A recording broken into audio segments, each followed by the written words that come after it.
So I'll call the meeting to order at 6:12. Before we get started, I just want to add, under board management and governance, item C would be an update from the Labor Management Committee, giving us, they were going out to get some information and to kind of help us determine a charge for that group. So they're going to, I believe Krista has some information to share, and then we'll take action at the next meeting to officially give them a charge and get them working. But Krista will present an update. And everybody, let's see. Okay, Shauna was going to be our minute taker, but she's not going to be able to make it. She sent me a message, so we'll just kind of do the best we can. What's in there? All right. Is there any public comment? Okay, we'll move on. We're down to the consent agenda with one item, the minutes from the 8/22 meeting.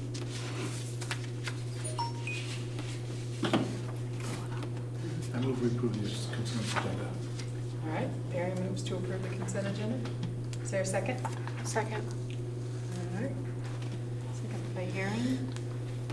All those in favor of approving the consent agenda, please say aye. Aye. Any opposed? Any abstentions? All right.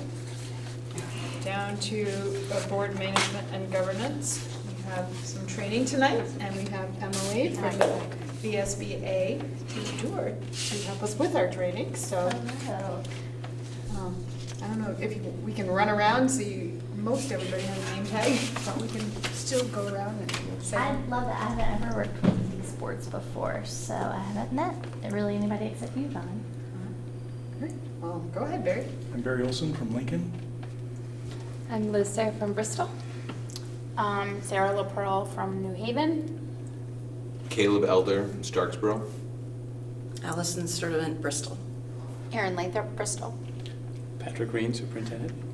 And Dawn Griswold Moncton. Thanks. That's really helpful. I'm Emily Simmons. I'm the Director of Legal and Policy Services at VSBA. I was just looking around and realizing I didn't ask you to bring a projector, and I have slides. Okay, so I need to get hooked up to do that. And then I have about 30 slides. I have a lot of time on your agenda. Without everybody here, there won't be as much discussion as I anticipated, so I bet I'll be under budget for time if that's okay with you. That's fine, but I think people are going to keep trickling in, Okay, so yeah, it may, we'll catch them as they come in. I have my laptop and a dongle, Patrick. Okay, and this should be connected to the projector. I was looking for the remote. Yeah, apparently I emailed. So in the absence of the remote, we go with Lincoln. I use a meter stick. All right.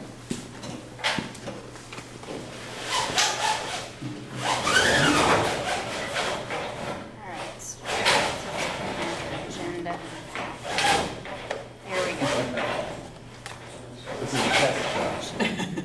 What?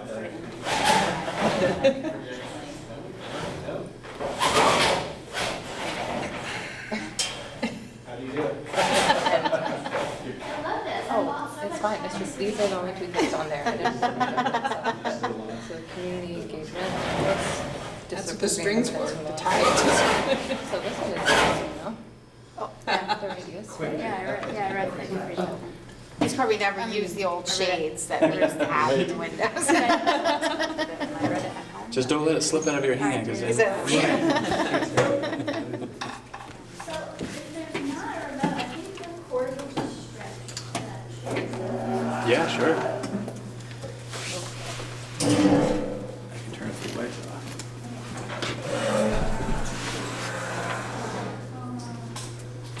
Sweet. Okay. You can leave. If I sit here, will that work for folks?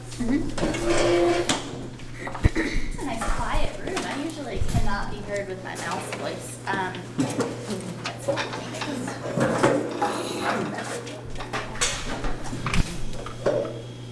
That's okay. So, Superintendent Reen asked me to come to give, is that what they call it? asked me to come and talk with all of you about budgeting generally, to make sure that we focused on the difference of budgeting in a new unified school district, the more than one town school district. And my office is gaining experience in this, just like school districts are gaining experience in doing this. Our training is developing as you guys do it, because we've not had a lot of school boards who are our members who do this.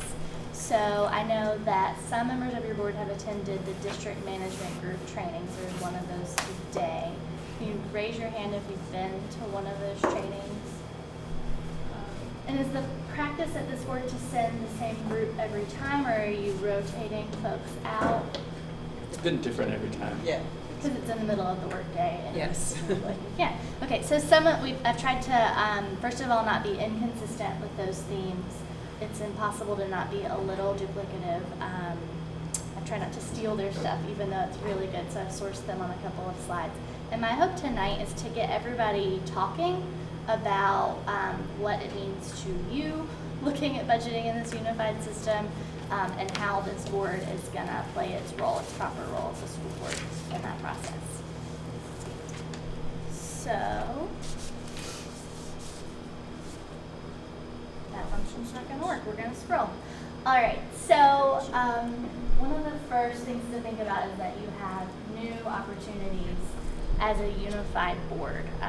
You already know, and you've already planned that you are going to expand opportunities for students in this new system, find some efficiencies financially, and benefit from streamlined governance.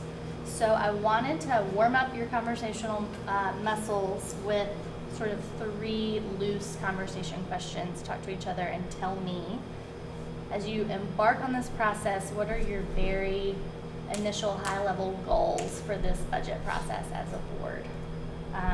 Just how you'll work together. What are your goals? What contributions do you expect that the board will make to this process? And what information do you need once you think about those 2 questions? So goals, what contributions you have, and what information you need. Just before we get into it at all, does anybody want to share thoughts on those questions? Yeah. Just thinking about my experience with budgeting in past school board and being a relatively new board member, I've just been through, I think, 2 budget cycles now with the old Starksboro board, and I just found that I always am hoping for not just ways to understand the budget ourselves, but ways to understand it in a way that's useful to then talk about it with our communities. So just sort of, I guess we talked a little bit about, and I know it's always really complicated with budgets, and with a unified district, I imagine aspects will be more complicated. But the shifting kind of line items, I think, are always going to happen, where you have one position that comes from over here and the money moves over here. So if you're reading across a budget, you're not always going to say, aha, here's a big increase this year over last year, because very possibly that came from somewhere else, and it's not really an increase once you get the full explanation. All that to say, I'm interested in just working with central office and Superintendent Reen to just sort of understand a framework for the budget that helps us understand what are the categories and buckets, to not have the finest tuned understanding, but to kind of see what are the big moving pieces, what are the trends, the kind of departmental trends and changes, so that if someone asks us in a meeting, we have at least a relatively cogent, big picture understanding. So that's something that is a goal of mine, to kind of have that, work towards that type of understanding. And obviously we're going to have to be able to get into the weeds sometimes, but I think that kind of budget narrative is something that maybe isn't always front and center, and I think is helpful for people, especially as we tackle a bigger budget. I have a clarifying question. You use the word budget narrative. Is that a term that has meaning here, or what do you mean by That's the just budget something I just narrative? said. What I mean by that is just to be able to say, here's the kind of story of how this budget compares to last budget. What are the sort of, because I know in the Robinson board last year, we had help from our principal, Adora, to kind of say, what are the real goals of the budget, and how does this year's budget approach some new goals compared to last year? And that was just something that we liked having at this town meeting kind of as a tool. And more of that kind of tool. It's just all that kind of communication element of it. I don't know if that clarifies it at all. Does anyone want to respond? I'm so sorry, I'm learning names. Oh, Caleb. I was going to guess Caleb, thank you. Does anybody want to respond to Caleb talking about big bucket items and also having a narrative idea of the story of the budget? Or your own goals, contributions, and needed information? I would like to see first, this is because I've been doing this practice at my office, so these would be like our goals, 3 of our goals that you have on the screen right now as far as, what we want to accomplish with unification. And so I would like to just be able to understand how the budget supports us achieving those goals. And I think that just goes to what Caleb said, an understanding so that, you can have an intelligent conversation about, well, actually, we are accomplishing what we've set out to, or here's what we intend to do to accomplish what we've set out to. Am I seeing thoughts over here? I think I'd like to be able to think about it as the big picture, but also be able to generally understand what's happening in the 6 different pieces that are making this up, plus the pre-K. But I want to be able to do this narrative into scale in some ways, or be able to answer questions about that. So you're imagining that there will be a budget story and then budget stories, like 6. Well, I don't, I guess, want to get into like way too much detail about here's what's happening in each individual school, but I think that transitional conversation, people are going to want to know that, and we need to be really careful about how we explain the budget process that happened from individual schools, because it is really different than what it's been when it's together. Okay, that's a good thing to think about. That everybody comes to the table who's been on a board before.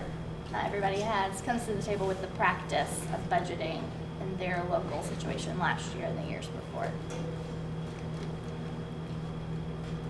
So our goal is community engagement. It seems like from the training so far, and this is a huge topic. This is a big deal. This is kind of seems like if this board is saying what we want, not how to do it, and does this board participate in the budget differently than they used to? Maybe people will expect that you can answer a certain question about Starkville Elementary, or are they getting the new gym mats or something? Like so I'm a fresh start on what our expectations are for what to do, but I do know that probably every time we have community engagement, people will ask questions and expect us to be able to respond with some information, helpful information. For my information, can you raise your hand if you are totally new? This is your first board. Okay. Hi, welcome. So excited to have new school board members. So I think this is great. This is what I wanted.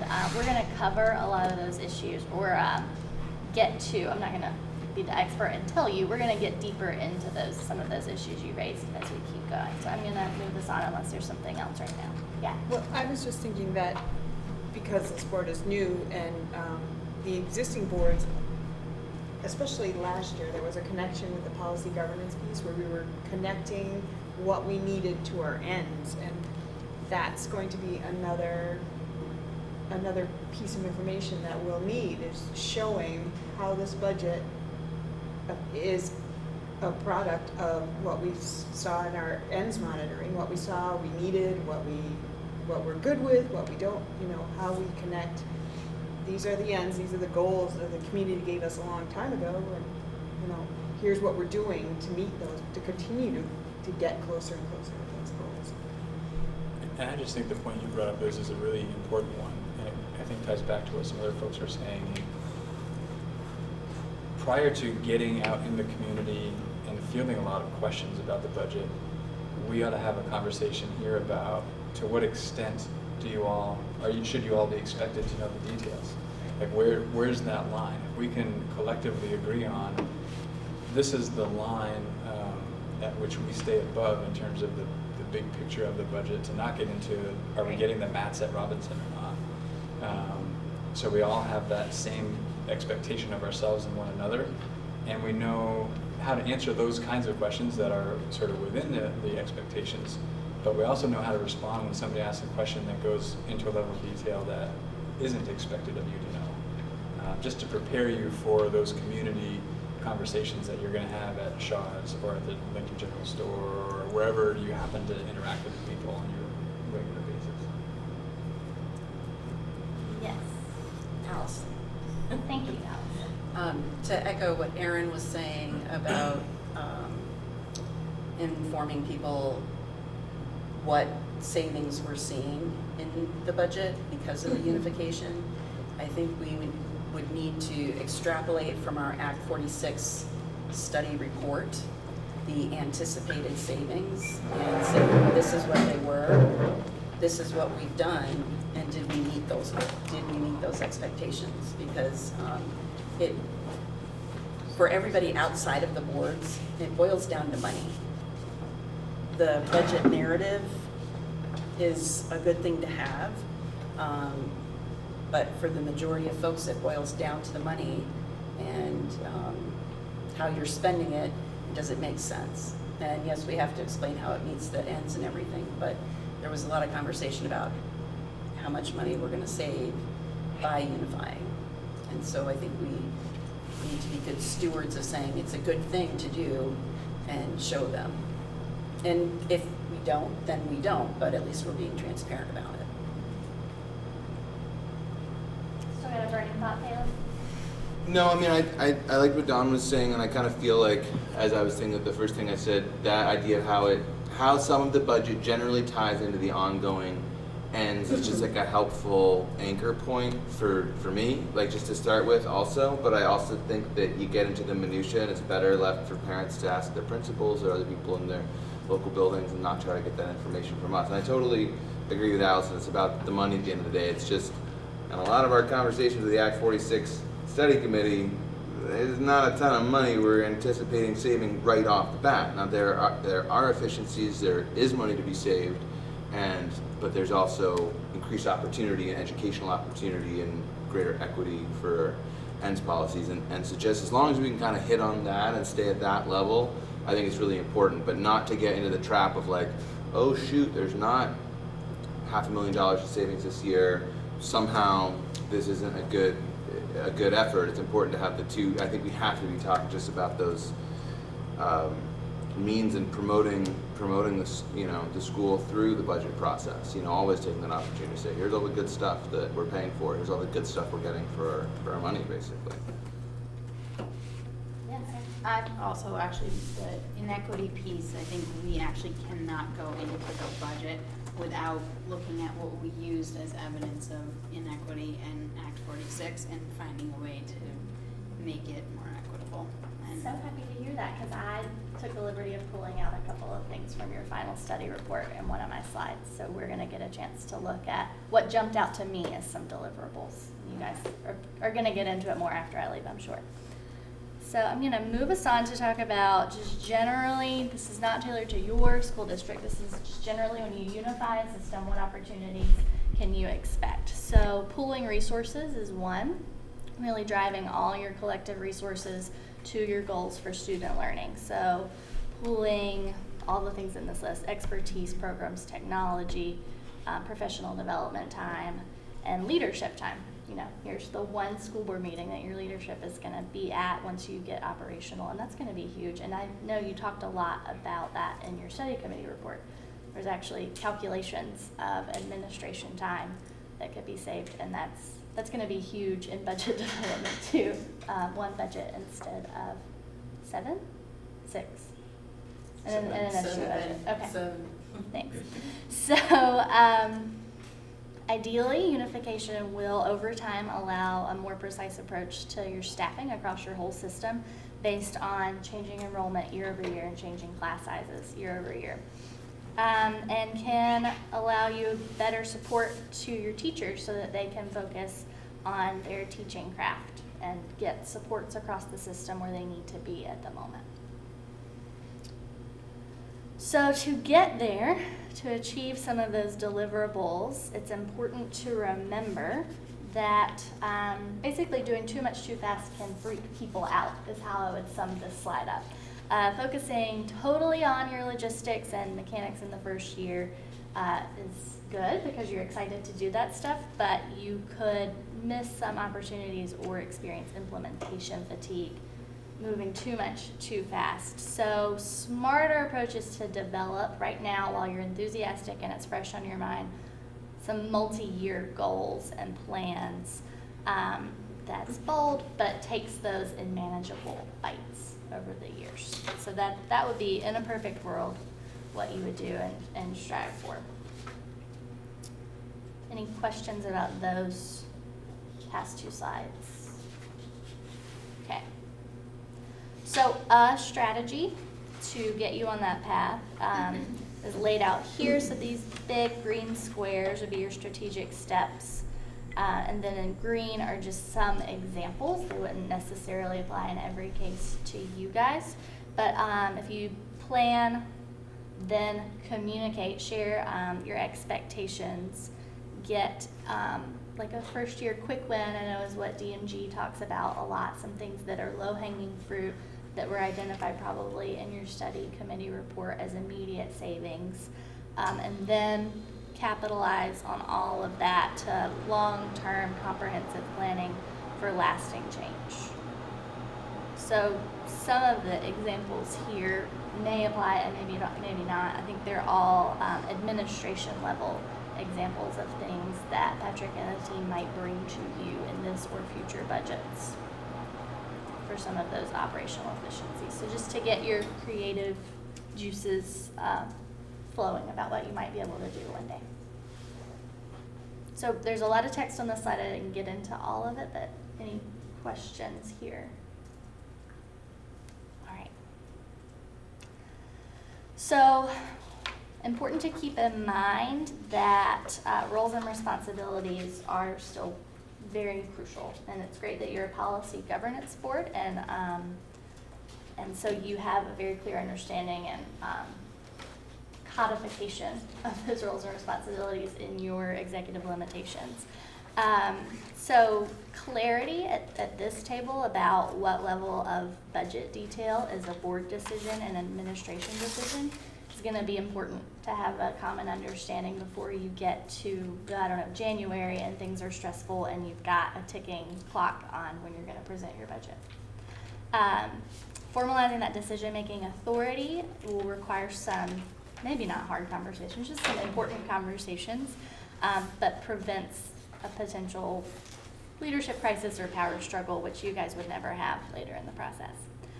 And then to transition from the way of thinking about town board level oversight to large district oversight is important. And I hear you guys saying things in our first little conversation that indicate that you are stretching your thinking and practicing that way of systems thinking. And I just would say here not to put too much pressure on yourself to be great at it the first year.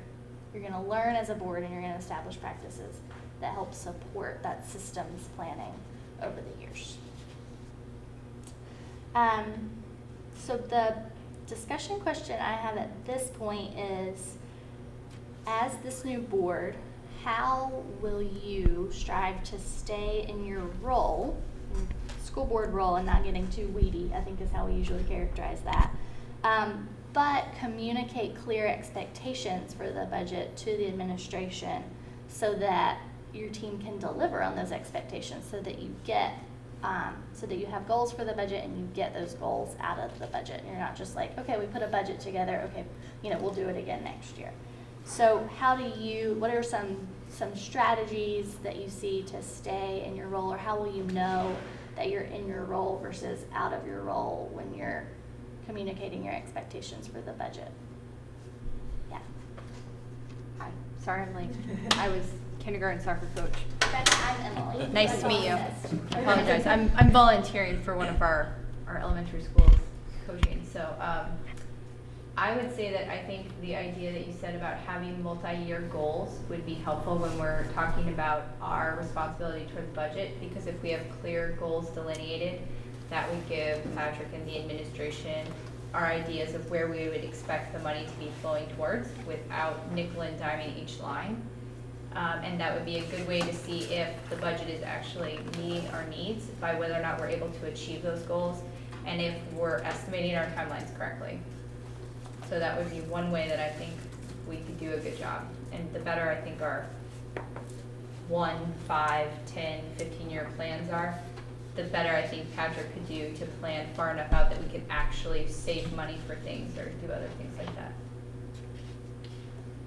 Yeah. Hi, I'm Krista. I was also a few minutes late. Krista. And to add to that, we're in the midst of a strategic planning process, and to me, that seems like that great multi-year planning process, and I hope there's that we get to make that connection between the goals and action items that are formed out of that group and what that looks like in the budget end. And do you have a work plan for that process? Does it work with the budget process, or is this year it going to be sort of a cart and horse situation? There's a lot of that in the reality of setting up a brand new district that, you got to get everything off the ground at once. So it's just inherently not the order that you would do it in a perfect world. But is there a timeline for that work? I'm just curious for myself. It's a very fluid timeline. Okay. Cool. So based on where we are today, projecting forward, we're looking at probably a midwinter completion date for the strategic plan. So probably just after we have to approve a budget, we'll have completed the strategic plan. So I think it's the cart before the horse situation you were describing for this year. And I try not to say where the cart and the horse are. It's just a cart and horse situation with this kind of stuff. They're carts and horses. Yeah, maybe the cart and the horse are side by side. They're not one in front of the other. They're just kind of both in the line. Turns out the cart is actually a lawnmower. Does anybody else have thoughts about how you'll know you were in or not in your role while you communicate expectations? And I'm meaning as a board, not any one individual board member's expectations. Yeah. I'm very new to this whole process, so I'm gonna need more information about actually what the sequence of events is, where, like, who's going to who, or how is it? Like, is there an idea of these are our goals, and Patrick brings that to the principals, and they come back with something, and then all of that is mashed together in central office and then comes to us, or is it a totally different sequence than that? I don't know enough about the sequence. Remind me of your question when we are done, Okay. and we'll see if we answered some subparts of your question. Well, I can just share some thinking about that too, because it's so the concept of goals. So in terms of this board setting goals for the budget, there are the ends, Yep. which are kind of goals in terms of what we want to achieve as a system.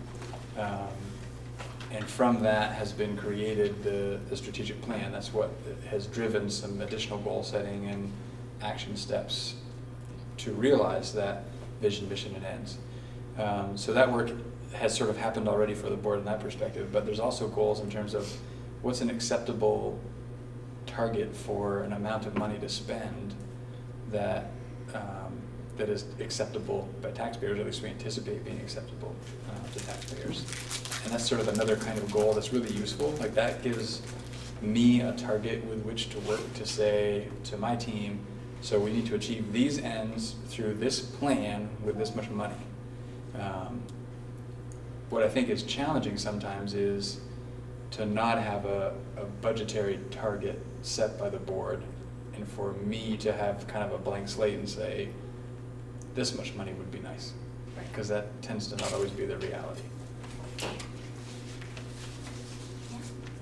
How do we guess how much a budget should run? Because to be honest, in the past several years that I've been on a board, I get presented a budget, and because I'm not familiar with all the line items, I can't possibly articulate what is a reasonable budget. I mean, we generally kind of get walked through it and then told by the principals and you, this really is about where we can go and get what you need, or we're going to be cutting X, Y, and Z with this budget because we just don't have the money or funds to fund this. So, I mean, I would like to have that knowledge, but I feel like I'm not equipped yet. And typically, it's about it's a tax rate or whatever kind of penalties or thresholds might be set at the state level are two things that boards typically have used to say either, you know, we want to see either a tax rate impact no greater than X or Y, or a % increase, although that's kind of falling out of favor a bit unless we're talking about equalized pupils. So there are certain targets that often come from the state that I think help offer some guideposts for boards to make a recommendation to me to stay within those targets or don't stay within those targets. I'm gonna say one thing before I let you respond. There is an interesting thing I learned while preparing for this, that the law requires school districts to communicate on the warning for your budget the per pupil, equalized per pupil spending number, and, which is kind of new, the % plus or minus that it is over the previous year. You don't have a previous year. So A of all, you're not required to put that in the warning this year, and B of all, I don't know enough about math to know what you would use. So that's just an interesting bug, not feature of your situation this year. Mm-hmm. Do we anticipate, though, that the state is going to be able to provide us with an actual number as opposed to like the was it last year where they gave us a number and then they adjusted it and there was a whole confusion about, because that to me is the hard part. So in my mind, Which we number would are be, you talking about? The equalized pupil number? yeah, there was an equalized pupil number, and there was a whole question about whether or not, you know, certain small grants were actually going to be given and what level they were going to be given at. So we even couldn't anticipate what money we would be receiving in revenue from the state versus what we might have to actually add into our tax base. And it caused a lot of problems for you, but I'm just thinking if our goal is to communicate with the public about the state's expectations or limits, and then give you back feedback about what our expectations are based on those two things. It seems like if they can't give us numbers that we can rely upon, maybe that's not entirely a system we should be relying on either. Because it seems as though it doesn't work in our favor, and it seems, I'm sorry, you guys are probably all really glad I was gone all summer, I'm sorry. No. So, I love what you're saying. so my idea is I thought when we were talking about Act 46 and district, is that we were going to try to be more proactive as opposed to reactive, and that we were going to try to implement plan-based initiatives in our budget based on that. Like I think we were saying earlier, where we really see a result or a storyline that supports why we're doing something, as opposed to just saying, well, the state magically said 2%. So we're going to make it happen in 2%, even though really we needed 4%. I mean, I think it sends really bad mixed messages to the community when we say all these different numbers. And it doesn't seem like it seems like we always can make it work. So why don't they just ask for less all the time? And that's what I think they've gotten used to a little bit, and rightfully so. That is not really a question or an answer for you, but that's my confusion. I'm not sure we're going to get better numbers earlier this year than we ever have in the past. I think it's just the nature of the beast. I do think we're going to get a fair bit of clarity from the state about what's expected in terms of budgets we're going to be producing. That, just from what I'm hearing, it's... I think there's going to be a lot of pressure on reducing costs this year from the statewide level. And I think it might not be as voluntary as it's been previously. If you can think it's been voluntary in the past.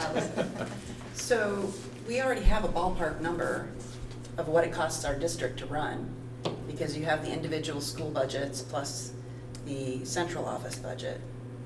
So we have that number. It's $30 million. Right. So then if we don't get in, if we stay district level, not school level, I would imagine you can aggregate for that budget narrative that you've already created.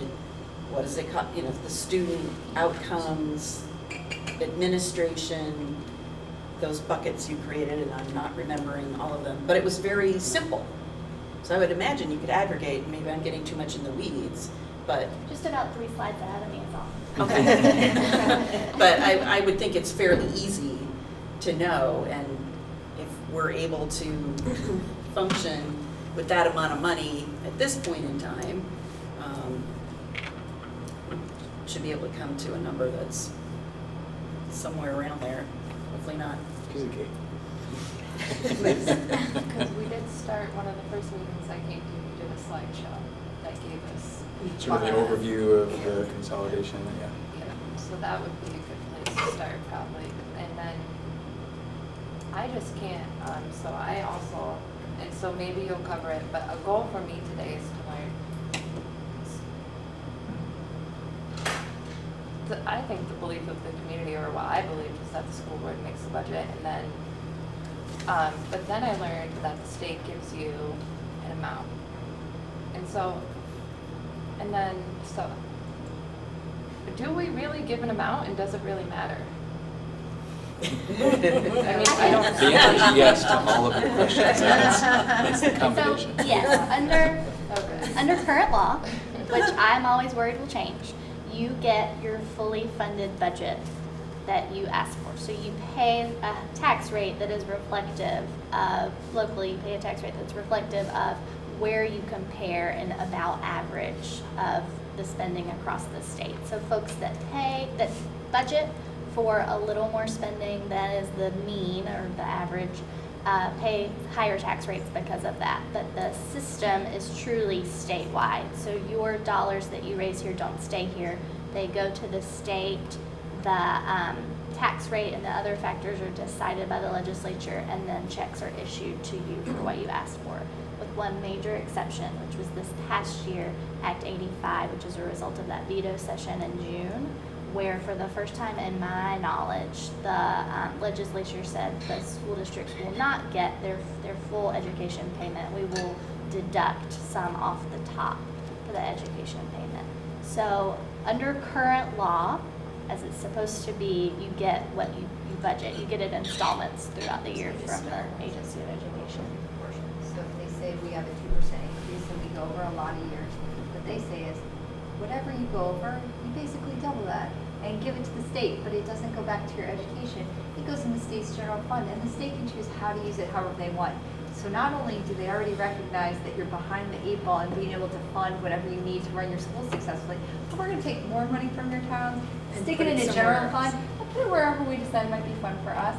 That is the frustrating part, because then it's like, so what do? Do you take away jobs? Because that's generally where most of our money is in people, which is 80% of our budget roughly, with people and insurance. It costs to fund the people that work so hard. And then or don't keep up with our buildings, because that's our other big budget. And that's where we get stuck every single budget so far that I've done. So it's hugely important to It's hugely stay important on that line. to So try the to think about line- it. Yeah. The line is under current law 121% of average spending. So it's again related to what's in the middle for this year for school budgets, and folks that are, the intent is way, way, way above that, get double taxation on the dollars over that amount. Is that 121% of based on equalized? It's all pupil? based on spending per equalized pupil is the number that in statewide budgeting is used almost uniformly. And that threshold, which is now 121%, began at 125%, so the threshold has kind of come down some before being penalized. So if the whole state decided, we went up, then instead of going down, The legislature the mean controls would be that. higher. Yep. But we've got, right. Then we have our whole renovation mixed into this, which is interesting, because you said a lot of things about how we've got money that is kind of like, we've already accumulated this much extra that's already in the budget to put towards that, and there's a bond there as well. So that's a big deal. That is we probably shouldn't get too much into it because it's weedy, but that's different than your budget and your equalized cost per pupil. There are some wrinkles in that logic. In a way, the cost per equalized people will be better. Right now, there's $1 million in for construction services, which counts against us for equalized pupils. If we do pass a bond and that $1 million moves out of construction services and goes to long-term debt, we can apply for a waiver, and that money for long-term debt won't count against us for the equalized pupil. Okay, so that will And be painful then. it doesn't count for excess spending, I don't believe. Right, for the excess spending, right? Yeah.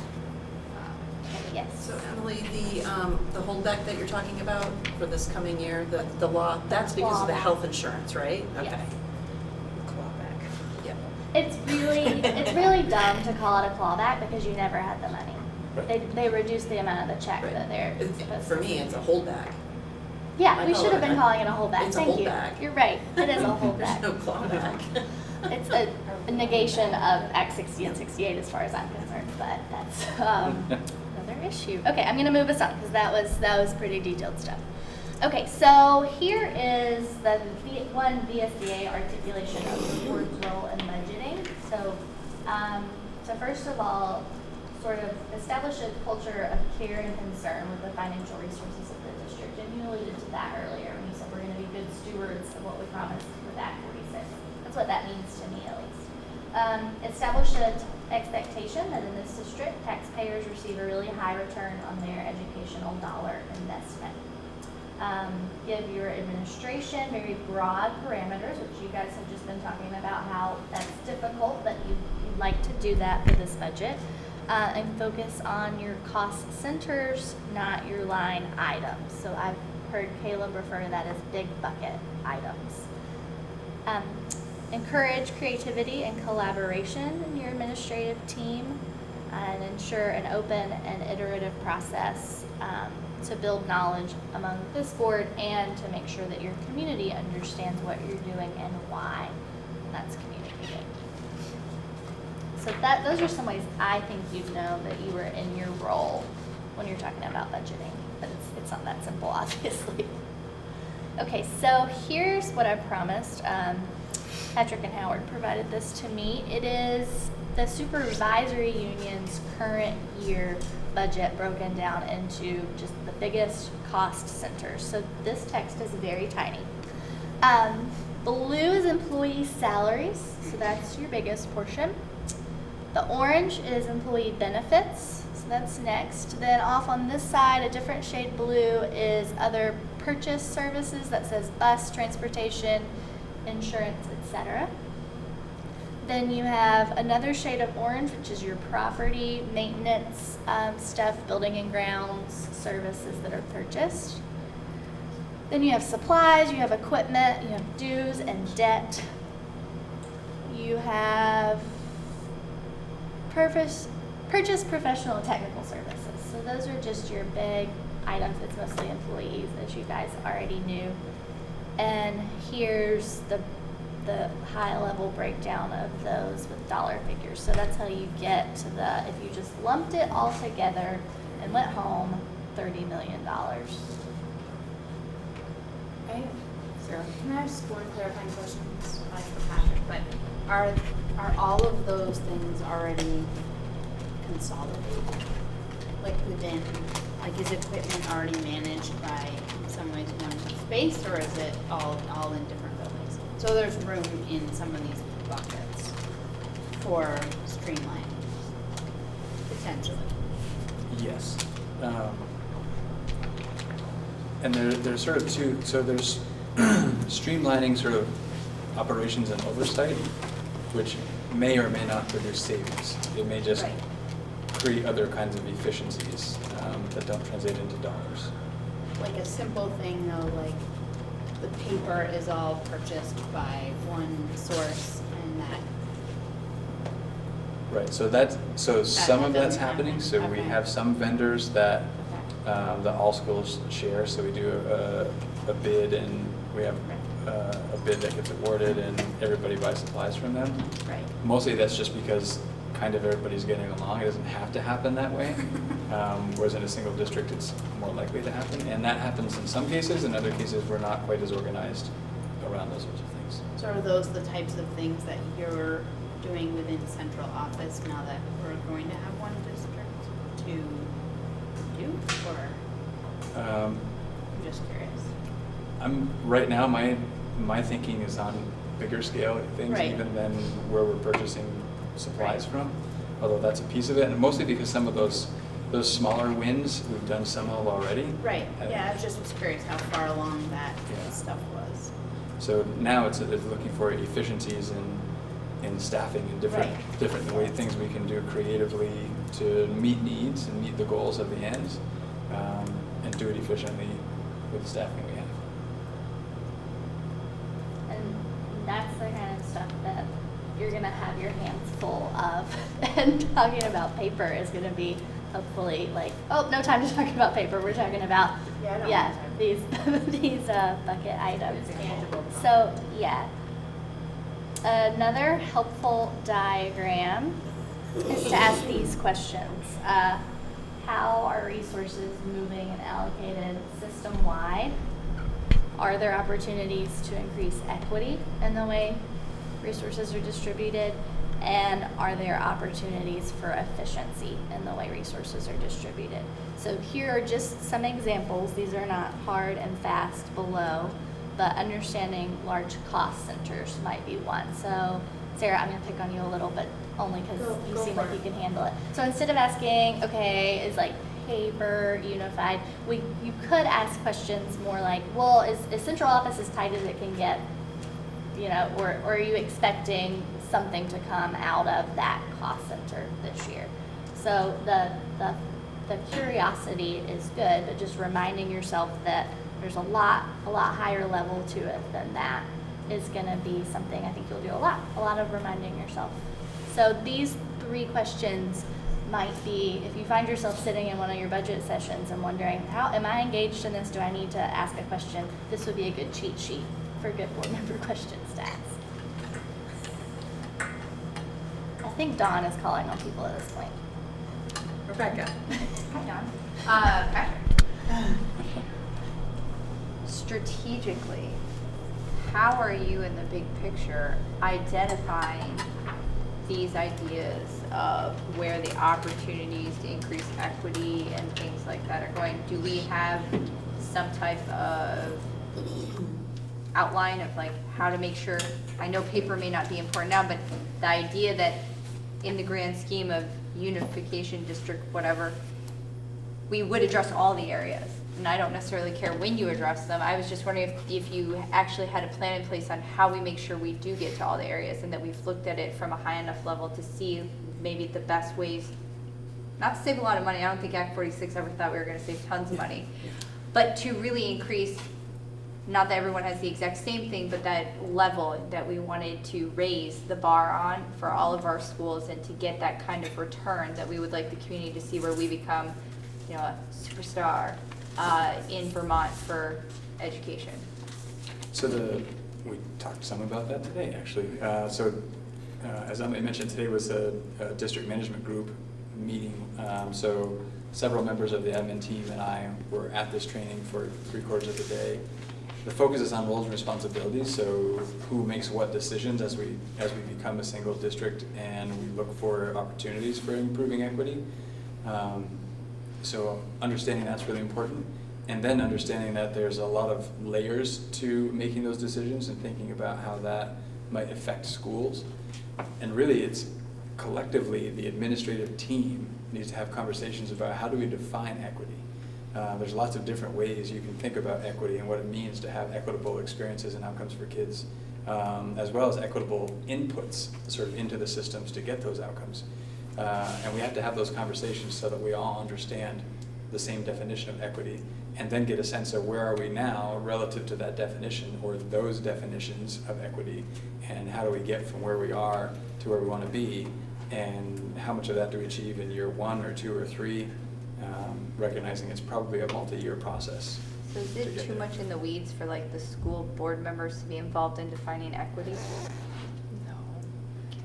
I think that You'll would be surprised depend about the answers. largely on, are you talking about equity across your system, a general expression of what equitable outcomes for kids The mean? equity he just said. I think he's talking about weedy equity. I think he's talking about like, do kids get equal amount of library time in all of our schools? Yes, but at the same time, he was also talking about how we define what equity we're putting in, which means how the towns in theory would be providing resources for everyone to share, including our staffing and our money, and what's fair for, you know, different towns are gonna have different impacts. So in my mind, that, I'm just curious if that would rise to a board level. I think what you're getting at is you might want to ask questions for cost centers about, does this address, I'm sure that locally you know of some concerns, some equity concerns. Does this address equity, and actually I'm just gonna cheat and go ahead. You said you were gonna address equities in your expanded learning programs. I think a good board level question would be, does this budget get us toward equity for our expanding learning programs? Or just for your staff line item, are all staff on the same equitable playing field for their money this year? So asking questions about, does the budget get you to equity? And then you can decide for yourself if the answer to the question is in line with your definition of equity. Rather than getting into the point of how many expanded learning staff members are situated at each site, and is that equitable? Yeah, That I don't gets wanna to take the that weeds number. level. I'm just thinking that when I think about our ends and how we define those, we did help define like thoughts, and when we were talking about like executive limitations, we kind of helped define what we meant by some of those things. Equity is a big word. Mm-hmm. And to be honest, when I think about things that the community might have a lot to say about, I find that a lot of members in our community confuse equity with equality and everything being exactly the same for each student or each school, which is, I am guessing, not what you mean. Definitely not. And I was just wondering, as a board, if we needed to have that discussion, because maybe that's a message that needs to go out to the community, if that's gonna be part of the message that we're gonna be using in our budgeting when we're talking about all this equity. So does anybody else want to respond to Rebecca with their thoughts about like what is the board's role in defining equity in any way that you're thinking about it? Well, I'm just thinking that there may, and I can't quite wrap my head around what the approach would be, but there may be a community piece that could provide us with some information when we're looking at things, rather than it being, yeah, I think this is what my community defines as, or, you know, looks at when they're looking at equity. Maybe it's a conversation with the community about what they see. That, I could see that being our role, to understand the community's view or the community's definition of it. But I can't quite wrap my head, it's like, I need a little more time to think about how you would not open the door for those kind of conversations between the confusion of equity and equality, those two terms. So but I would think that there would be some piece of a community conversation that could provide the board with some information that wouldn't get us down deep into the little lines. And Katrina looks like she has. Well, I do believe there are community members that sit on the action team called Equity for the strategic plan work. I know it's a cart or a horse, but that work is being done and with that group currently, which is, I think, very helpful and could be a place for the board to tap into. Liz, did you have? Yeah, I was thinking on the next slide, I saw equity there in the last bullet. Nope, that wasn't. Allow enrollment changes. To me, equity looks like that, and that's a board thing. Okay, so how about I Go through that, like there are pieces of equity. I mean, every school could be completely different with nothing the same at all, but like if this school is really accessible or has great technology programs or has sign language, and I'd be like, hey, I love that school. So like equity doesn't look the same at all. I don't think equity means everything being the same. We don't have that in our homes. For equity among children, everybody likes something different and flourishes in a different environment. So a huge piece of equity to me, and I think the community would reflect that they all want different things. And so just having access to different things. So the board would be a piece of that, I would think. I can give an example of how this happens at our town meeting every year for Lincoln, is that a lot of times some of the smaller elementary schools prior to unification, when we've had unification of transportation or unification of technology or things, feel like they bear a high burden and get little return for their specific community. And one of the major concerns of all of our towns, I think, when we were moving toward a district, was that we not lose our ability to advocate to make sure that each town still maintains at a high level or gets better. And so I can see that when we transition or we talk about costs or how the budget's going to increase or what school is going to get what, that a big feeling of inequity is going to come up with some towns feeling like they're not seeing a significant increase in what they had hoped to achieve in their school, or that their school's not getting anything particularly more exciting, or maybe their favorite teachers are being moved in an area that they don't feel helps their children as much. And so I personally think, based on what I've seen in some of the other towns prior to this, that this is going to come up big time with our budget. And they're going to say, you want me to pay how much more money? And all I'm seeing from the Moncton school is that you're going to take my favorite special education assistants out because they're more needed in Bristol, and I'm not seeing any increase in PE over here. And yeah, I, as the board member, do not want to make those decisions.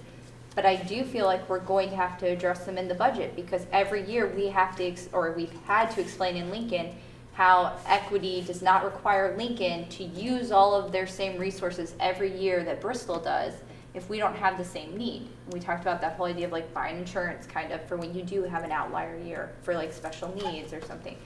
But if we don't have a good grasp about what equity means or how we're defining equity or talking to the community about equity, I think that it's going to be harder to make some of those schools feel like they're getting anything from this transition.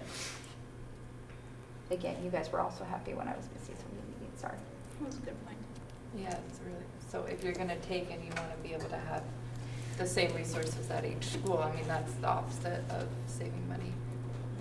And I guess for me, the greatest challenge with that is that's still sticking in the mindset of us Lincoln folks or us Moncton folks are only looking out for our Lincoln school or our Moncton school, and we have to sort of shift that perspective a little different, because I think we've redefined what our kids and our school is. I think that's a great narrative discussion to have, but if we're not prepared to have it, Right. Because I personally feel that the reason why we have so much trouble with this bond vote for Mount Abe is that the communities have not attached as much to the idea of this being our resource as they have to their elementary schools.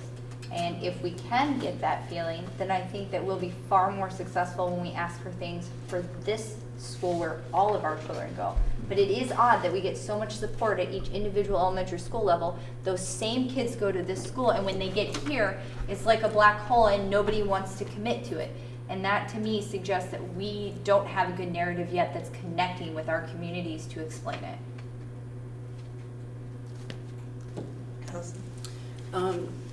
So two things to possibly answer Rebecca's comment about at town meeting time, you're going to start getting questions about, well, you're moving this special educator from here to here. We're not going to be having that conversation because we're not going to know what that is. We won't see that in the budget. It's a bucket. And so it's up to the administration to decide how to allocate their resources. And then it's our role to ensure that the outcomes we want to see for our students based on the ends are being met. And then how they decide to put, where they decide to put teachers is up to them. And for me, addressing inequities, we were doing this in the Act 46 study where we were looking at who has music, who has unified arts, who has wellness and PE, who doesn't. Is that something that we value as a district? Well, if a school doesn't have it, then we need to work toward providing that. It's not necessarily the same amount of minutes per day for every school, but it's to provide something that we view as essential and important for our district to provide to make sure that we have that going in that direction. And I think like offering Chinese or something like that, that can be handled through the expanded learning programs. And every school's going to be unique in terms of what they come up with because of the interests of their students. I know what Bristol's looks like, I know what it looks like in the summer, but it looks different than Moncton's and Starksboro. a little bit. I think there's an overarch, or an umbrella that covers everything, but they have different things based on who can volunteer as well. So I'm seeing it as a much higher level, making sure that there are programs that are equitable if we deem them important, that each school gets to see. And we won't know where teachers are being moved. We won't hear about that. And yet surprisingly, every year we have supposedly. I know they're not supposed to know, Allison. So back to you, Emily. Yeah, exactly. I was just thinking, you probably will hear about the teachers who are unhappy that they were moved, if that's something that you do down the road. So you might remember this conversation when that comes up and say, you know, or the conversation that you'll have one day about what you want for your kids. We decided to go down this path. There's pros and cons to every decision. So I hope that you set a path when there will be people who disagree with it. When they come to you with their disagreements, you'll remember why you made the decision in the first place. I think that is being a school board member, honestly. It's the role that only you can fill. Well, I think along the lines of being a school board member, Val Gardner at our training on August 22nd said something that has stuck with me that I think is important as you're fielding questions and having to make important decisions. And she said, as an elected member to a school board, you're elected by your communities to represent the best interest of the school. And now, how we've historically defined school is that building that's in the town where I live. Now school is all of the buildings in the 5 towns, so there's a redefinition there. But you have to make decisions that are in the best interest of the school, which sometimes are different than what the will of the community might be. So just because a community wants a decision to go a certain way, if you as a member of this board, with the information you have, which is different than the information that community members have, feels that's not what's in the best interest of the school, you, in a way, have to make a decision that goes against what your electorate wants. Tough spot to be in, but that's the job of a school board member. And the only thing I can say to make you feel better is, over the years, and it won't be you on the board forever, but it should all come out in the wash. You should make Bristol unhappy 1 year, Lincoln unhappy 1 year, Starksboro unhappy 1 year, around and around and around until Bristol gets unhappy again. Emily, they're all unhappy every year, so you Well, don't then it have already to comes out of the wash. We are Already equal working. opportunity unhappy. Your job is done. I need to say no more. But Okay. if the kids are getting educated and doing well, and we're getting good results from the kids, that's what everybody wants. So we do all win if we focus on them meeting those ends policies. So if we're getting there, then we're I should have brought my gold stars. Right. That's a really good thing to say, yeah. And I that's should buy some gold stars. And simple as it is, and recognize it's more complex than this, but the reality is that's where the line is drawn. Board works with ends, and you hire me and the 350 employees in our district to work through the means to achieve those ends. And so when you feel like we're talking means and no longer ends, that's when we have to assess, are we going a little too deep now? Okay, I'm about to move us on to something much less cheerful. You guys got into this earlier, but you write your budget, and then state level policymakers influence how much money you'll be able to raise how easily, is how I put it. So unless something dramatically changes, you will get your budget funded. But during the legislative session, they will make decisions that impact tax rates, essentially. That's what the legislature does. One feature of the schedule of education in this state is that you all are starting to build your budget now. By the time the General Assembly shows up to do their job in January, your books will be mostly, done.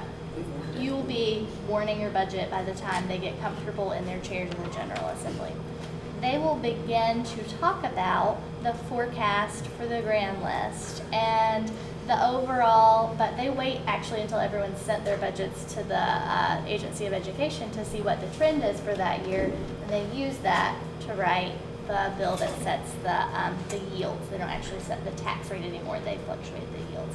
that's something that has been, that's not new, that's something that's come to light more as funds have become tighter, and it's just a reality, and it's something that you'll explain to your voters on town meeting day, and people will be frustrated like they are every year.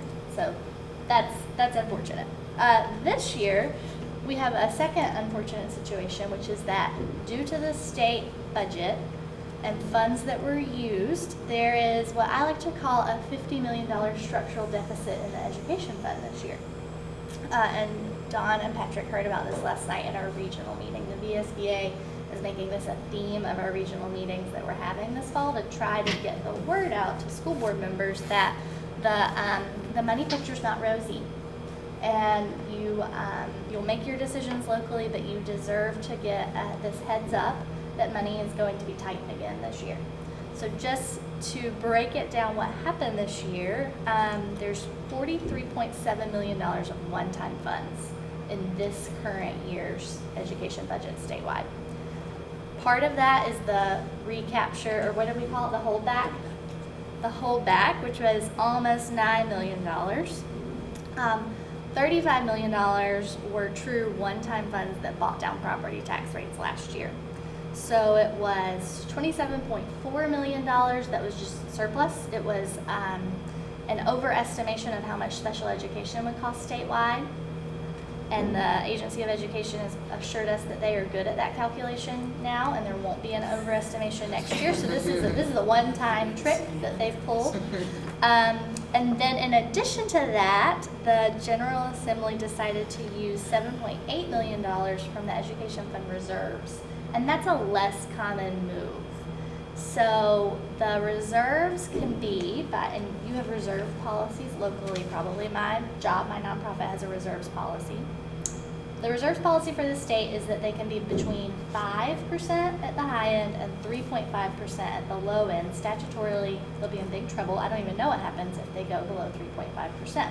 Right now, we're sitting at 3.6% with the money in the reserves. So in addition to a lot of other things happening, the rates and the yields that get recommended to kick off the legislative session, the tax department does that.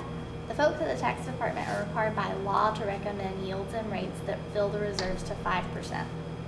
So a lot of money is going to go right up out of taxpayer pockets or your budget leeway, whichever way you want to look at it, just to get the reserves back. Now the General Assembly does not have to go with that recommendation, but that number is going to get announced in a letter that comes out December 1st. And that December 1st letter is the first indication that school boards get that they can rely on of how expensive education dollars are going to be that year. So in combination with some other really yucky stuff, like more pressure on the ed fund, and we don't even have to get into it, I would not be surprised if we are talking about an 8 to 10 cent property tax increase when the legislative session opens. It's an election year, and so you can bet that no one will leave Montpelier actually passing an 8 to 10% tax rate. They will not want to come and ask for your vote and your constituents' votes after doing that, and who could blame them? So that to me means something, I think it's disrespectful, but I'm going to use the term gimmick, is going to get floated and maybe passed in Montpelier with education funding. So that is depressing news to give you, because there's not a whole lot you can do except just be aware and stay tuned. And Emily, not that that isn't a dismal enough picture, but isn't it true that that $50 million is if nothing else were to change? That's before you spend 1 cent more in your budget than you did last year. And before anybody else in the state spends 1 cent more than they did last year. Or accounting for inflation. Does just curious, you know, I think they just announced like a $28 million revenue shortfall statewide, like an adjustment today. That's gonna hit the general budget. Is the education fund, I mean, I know it's its own fund, it's a little bit its own big, huge pot of money, but basically when we have general budget shortfalls, it's always gonna put new pressure on the education fund, right? So last year there was a $35 million gap, which is not uncommon. It tends to be a little bit bigger gap when you get a new General Assembly. So right now we're in the middle of the biennium. In light of that, or maybe because of that $35 million gap last year, is when we had the governor come to the State of the State address or the budget address and say, we're going to level fund school budgets. Remember that? And so we're going to move town meeting day. Remember that? So that was a policy response from our current administration to $35 million short in not the education fund. That was the not the education general fund. fund budget gap. So the response was, let's put a lot of things in the general fund. Now let's put them in the education fund, because that is a self-leveling fund with property taxes coming in no matter what we do.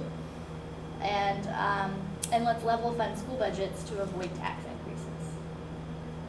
So I don't know what will happen, but that's what happened last time. That's set in stone. This is the budget that was passed with the veto session in June. This is a baked cake. Okay.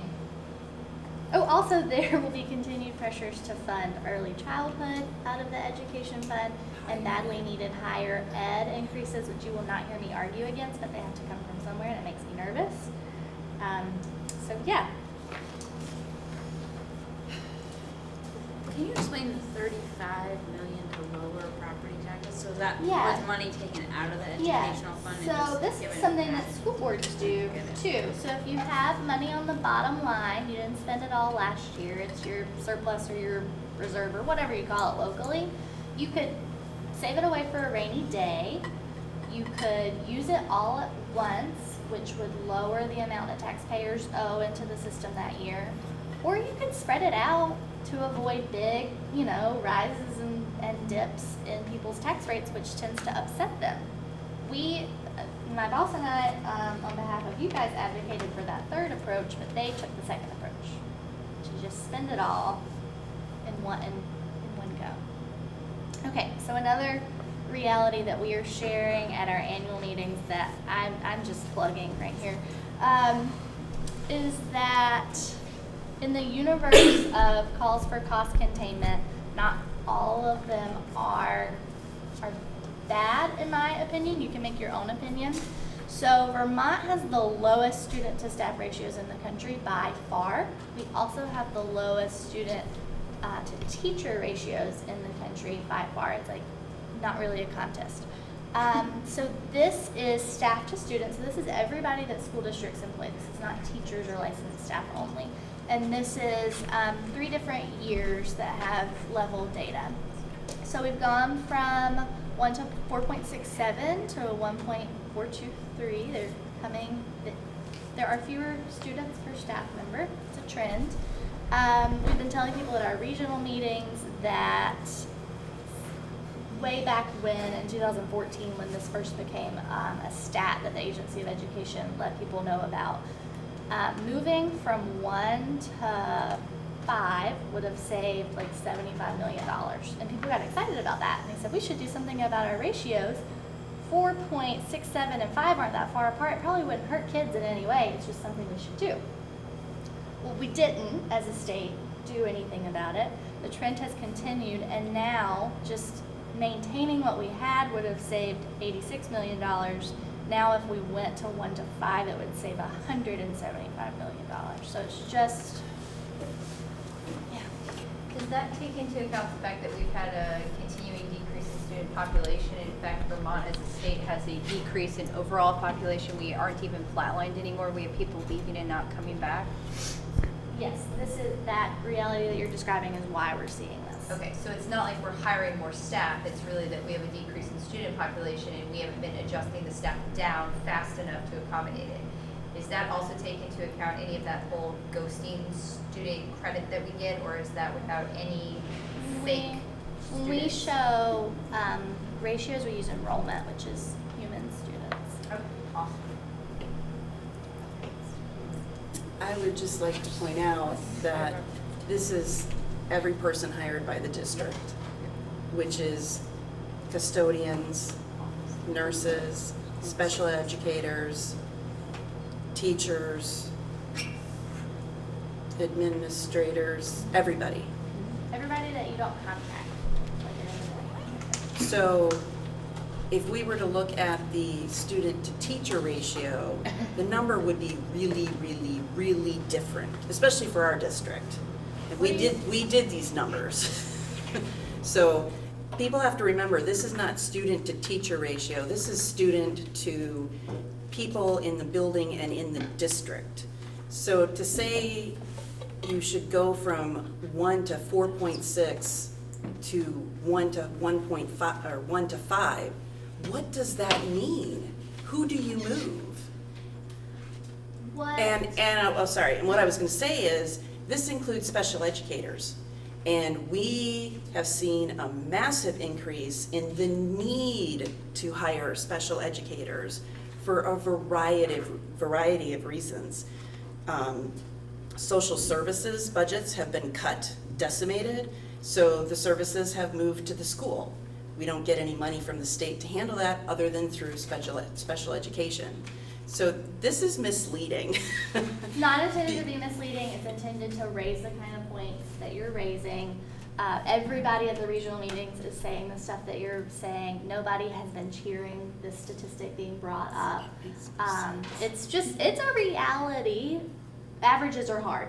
Averages have a lot of realities like you just listed baked into them. So if we have, it doesn't mean it can't be addressed though.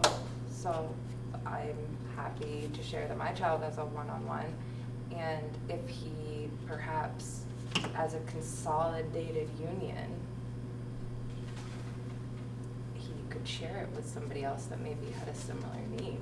I mean, I just think that there are things that can be done, and it's not just like a impossible task. I think it can be taken on, and needs can be addressed, and money can be saved. I don't think that's like I think it's a task worth reaching for. Like that's a goal worth going for. That's why I would characterize it as something to have in the back of your mind anytime you're making budget decisions or any kind of decision. I don't know who goes first. Oh, I don't care. Go ahead. I always like what you have to say. You might even steal my stuff. Well, I think I was just going to say that the special education funding is just an example as we continue to do our budget developments, that the way we're doing special education is relatively new even before consolidation, and it hasn't been, it was across all the old school districts for the past how many years? 3 or 4 since special education went? Yeah, it's Into about the 3. supervisory. Yeah. Superintendent, thank you, yeah. Going on. So I mean, just that, I think is something that we have to keep on, bringing our attention to in our budget development process, just kind of like that category, and how, yeah, the district is unified, but this has been unified for a little while, so it's actually a little bit ahead of our unification schedule, and so we are getting a little bit more data about that, and about IT, and about transportation, and the things that kind of went ahead of our consolidation. I just think in our budget development, I hope to see that, maybe we can start to, I don't know what there is to sort of say there, but it's obviously a huge part of the budget, and just because it is a little ahead of our general consolidation, I think it's important to, talk about it, understand it. Okay, so I didn't have time to get your staff. Can I still say my question? Yeah. Sorry. I just figured people would be mad about this. Oh, so I don't think we're mad though. I think what we are is frustrated. And so what I was going to say is I have a different problem with the graph.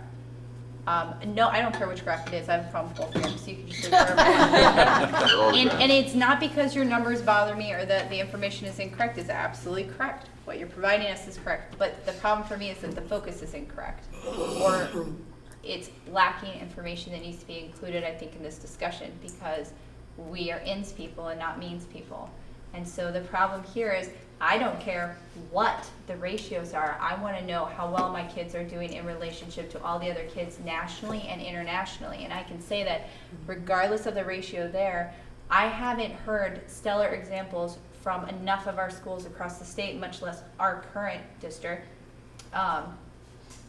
to show based on our, not just testing, but in general, that we're showing enough about how those ratios are either providing excellence, competitive to other places, or securing our students for being so successful for what they want to go do. And that's my problem with the graph, because I don't care if I have 10 students in a classroom or 20. If the kids can't meet the need or the basic level of education required to go to UVM when they graduate here, I have a problem, because we just wasted my money, in my mind, because that's our state school or a state school, and we should be able to meet that level. Better yet, if we have these amazing ratios compared to the rest of the nation, I would like to know why everyone is not flocking here to send their kids to school here. And if we can't answer that question, then I would say we don't have a really good idea of what even our problem is to begin with. So I always, like Allison, think that we need to be very careful when we talk to the community about how we frame these numbers, because people get confused really easily not having all of our knowledge and training. But more importantly is the outcomes. We don't monitor them, just like with special ed. I don't mind if we share resources, but we should see how well your students are doing with one, and can they actually meet their needs or exceed the level of education quality that we're providing them by providing them with a partner. Maybe it actually enhances their learning ability. Right. But I don't even think we have a mechanism to measure that. Congratulations. I think that we have new ideas for you. Well, I think you'll see some mechanisms next month in terms of how we measure in our ends report. Great. I'll bring cookies. Which isn't to say, so you're not going to see an exhaustive list of all the metrics we have available to us, because there are a lot of things on a day-to-day basis that are used to assess, are we meeting the needs of individual students. And the more individualized a program gets for a student, the harder it is to compare student to student and whether or not they're meeting those needs. So it's tremendously complicated. Having said that, I think conceptually I'm there with you. There's not a ton of evidence to suggest that adding more and more and more and more people to the system is the way to improve outcomes for students. If that were true, Vermont would be head and shoulders above everyone else in the country, because we are head and shoulders above everyone else in our staffing levels. Vermont does really well, but there are states with different staffing ratios than what we have that perform as well or better than Vermont. So there's evidence that the people you have is a factor, but it's not the driving factor. But it certainly is a driving factor in terms of affordability and sustainability. And I'd like to include in your goals of being prepared for UVM, also being prepared perhaps for technical, perhaps to go straight into the workforce just by having like good attitude and some solid math skills. There's tons of jobs out there. So like to have a pretty wide range even, but be, you know, whether you're in school or you have a good job, but like to open up the measure of success beyond just. Oh, I didn't mean that. We had a student in a different district that was the valedictorian, and that person was not able to take her scholarship or his scholarship, I don't know which one it was, to UVM because they did not meet the qualifications. And so that is my way to, unfortunately, you didn't have that background, to not really push a button, but highlight a particular set of issues that we have been made aware of. I completely agree. Not all kids need, want, or should go to a four-year institution. It's not the definition of success. There are so many definitions, but we should be able to understand what our kids want, what they need to get there to be successful, and to be able to support them in making those decisions in a meaningful way before they graduate. Yep. And that's all language in our ends. I know, which is why I think we should be able to measure them. Gold star for saying that. I read that in your ends policy. Okay, gold star for Dawn. Someone else? This is just a random side thing, but isn't a lot of our student-teacher ratios based on laws that a lot of the lawmakers created to ensure that there were certain, like, needs met? And so it's sort of cart and horse in a different way. Just that the state set us up to somewhat fail in monetarily. Will be the last Okay, so I'm gonna end this segment of our conversation by saying we don't know some answers to the questions you're asking, but I'm hoping that we will, because There was a mandated pilot, were you guys in the pilot study, Patrick? The special ed DMG pilot study that was No. last year? Okay, No, well, We had too I much think going, we had too much going on. 8 or 10 SUs were in a pilot study that took place over the last year about staffing, specifically for special education, which is, I think, what Sarah's alluding to, that special education laws may require a lot of staff.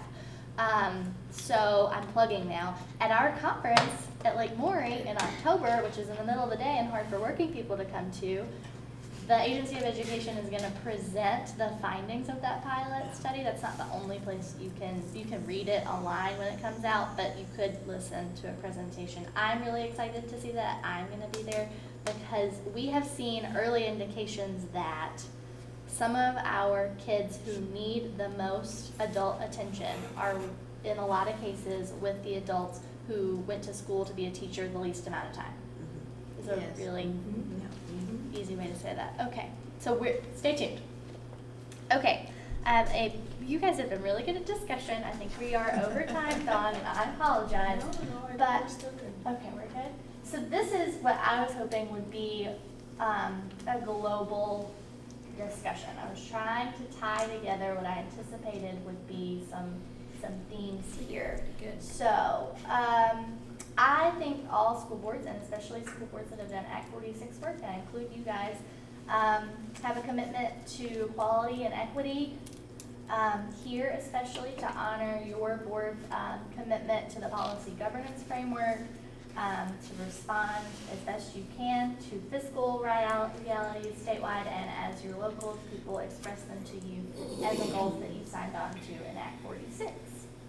So, given all of that broadly, how do you feel that you would like your budget process to deal with, respond to, acknowledge, work with all of these imperatives?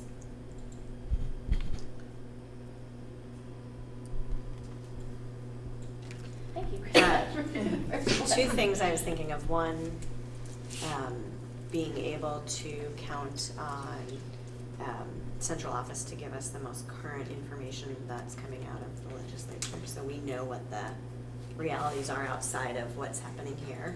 I think is really important.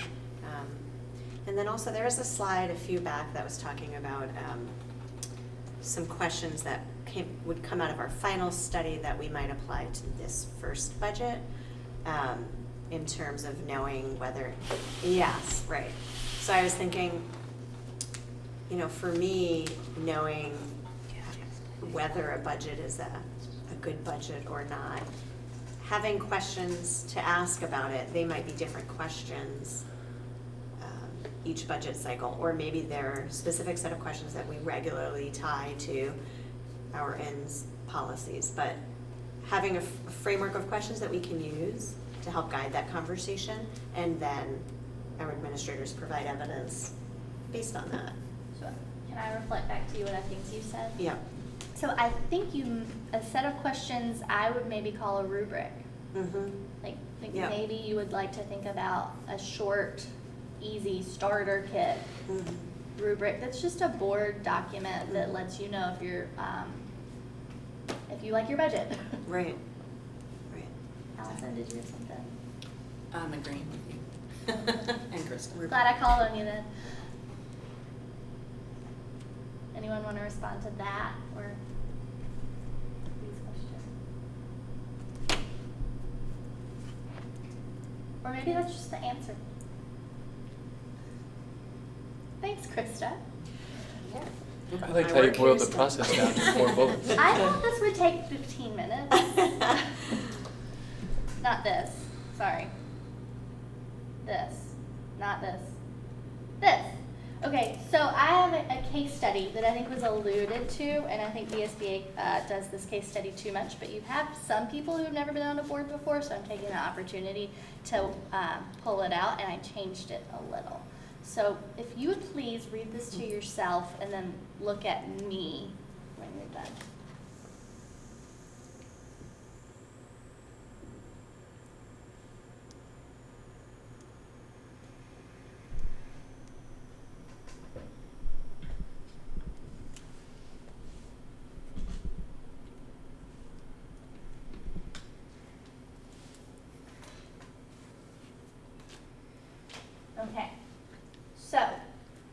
This soccer situation, what is the first concern that this question raises for you? Weeds. Yes, that I think is the right answer. What's another concern, or maybe extrapolate from that a little broader concern? Okay, I'm gonna ask you to elaborate on what you mean by weeds then, just so we're all singing from the same sheet of music. Well, I mean, it's asking or assuming that as a school board member, we are involved in the budget at that line item level, and that we might be able to have information about how the decision was made and an impact on the decision moving forward. Yes, Rebecca.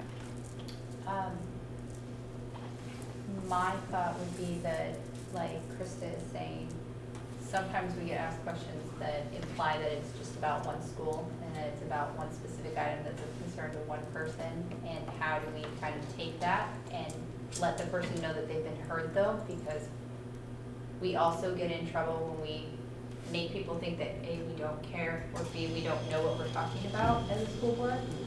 But maybe advocate that we adjust the narrative to incorporate it more to ends and ensure them that although we may not know specifically about that particular sum of money, because it's bigger buckets that we work with, that we do know that we have a very specific goal of making sure that all of the schools have enough books and that their libraries are updated, and that we know that we're going to be meeting that particular goal instead, or something else. But we've had this question come up 800 times while we've been doing Act 46, not with the school library. I heard something about gym mats earlier. Well, it's not just that. We also have like individuals, some towns have like maybe a group that like normally donates money for like a specific activity every year. And the main concern was, can they still donate that money?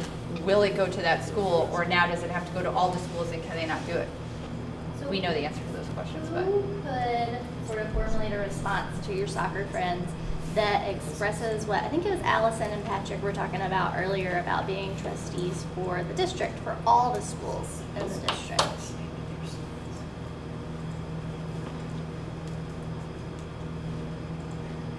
Sarah, what would you say? Oh, I don't want to answer. I was thinking Okay, that, sorry. Mary, what would you say? You haven't answered any questions this whole time. He has to remain, we communicate via ESP. He's my That dad. violates open meeting law, so stop it. It's nepotism. I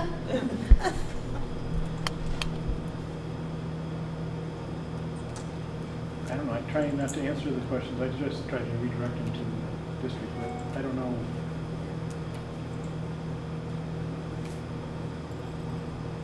People don't usually ask me questions because that's what I do. Bravo. I'm really excited that you're concerned about our ability to make sure that our kids have new books. As a district, we're really working hard to make sure that all of the schools have a lot of books. And if we do know the answer, I mean, I imagine I would actually know the answer to this. So I might say, you know, that particular sum of money is still dedicated to this particular town, but more importantly, I'd like to tell you about how we're making sure that we're funding all the towns. So no matter where your kid goes or when they move up to middle school, they're gonna have an opportunity to use the same types of resources whichever school they happen to be in. Or if you have to move to Moncton because your job changes, I can guarantee that your kid's going to have a very equitable education opportunity with that library too. You're not gonna wanna have that conversation though. So I want to pick on one thing that you said. You probably would know the answer to the question because you pay really good attention. But do you think, does anybody, this is not just for Rebecca, think there's value in not answering the question even if you know about the library fund? Allison, what do you think the value is in, not that exact, but a response that does not go there into the weeds with that person? For me, the value in not answering that specific question is that it's a question of equitable access to the board. So these parents are coming to me because our kids happen to play soccer together. What about the parents whose kids don't play soccer with me, or they don't do something with another board member? They don't have that opportunity to come to a board member or think that they can do that. But also, for me, I probably would just say, thank you for your concern. I will pass that on to the board chair and the superintendent, and you can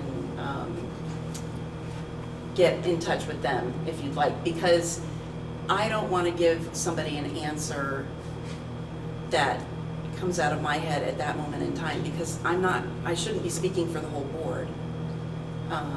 And they could take, it's very easy for people to take something out of context and say, you know what, your board member told me this, and this, and so I just don't like getting involved in those kinds of things. So I just say I will give it to the board chair and the superintendent. I was just gonna say that I think that, I don't know, from the training we got earlier this year, I feel like we don't get to make like individual, like it's not about us individually and what our opinions are, it's about the decision of the board. And I would suggest, you know, where I appreciate where you're coming from, but if this is something you want to advocate for, come to a school board meeting and, you know, present your ideas, and we'd be glad to hear what you have to say. But I feel like it's important to not take that on as yourself as an individual, because we're supposed to be operating as a board and not as individuals out in the community. Do you want to respond to that? Well, What's the thing you were going to say before? No, I mean, and I hate to be the bad guy, but theoretically, I'm fine with the idea that that would be how it works. But in reality, part of our concern of all of our communities was that they were going to lose touch with the ability to reach out, talk to their boards. And part of our job as board members is to communicate with our constituents, our communities, whoever that happens to be. And although everyone might not feel like they have equal access to us, I have never turned away any person who has approached me to talk to me about something concerning the board. And if I don't have an answer, I'm never afraid to say, you know, that's a great question. I really don't know the answer to that off the top of my head. Let me get back to you, because a lot of people can't make it to these meetings. You know, these are hard for us to do. To get people on the board, we have to twist our arms because it is difficult to make time. And the idea that we insist that they come here to get an answer, or that we can only give answers to the superintendent or even the board chair, is what people hate about when we were doing budgets, and they felt like we were being controlled, if you will, or given information and we were literally just mouthpieces. And so I think it's a fine balance, and I'm not saying that I'm right exactly on how to answer it, but I do think we have to be really careful, because if we alienate people from feeling like they're part of a process, or that they have access to us in a real and meaningful way to them, then I think we have proven them right about everything that they were afraid of with us transitioning to a district, or that's how I think they would feel, a lot of them.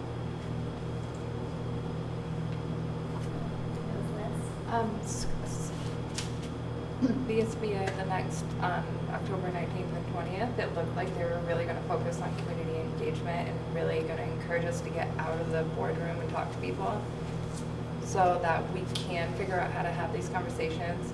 And maybe if questions come up, we could talk about it as a group and then say, okay, this is what you can say about it next time that comes up, so we do have one voice.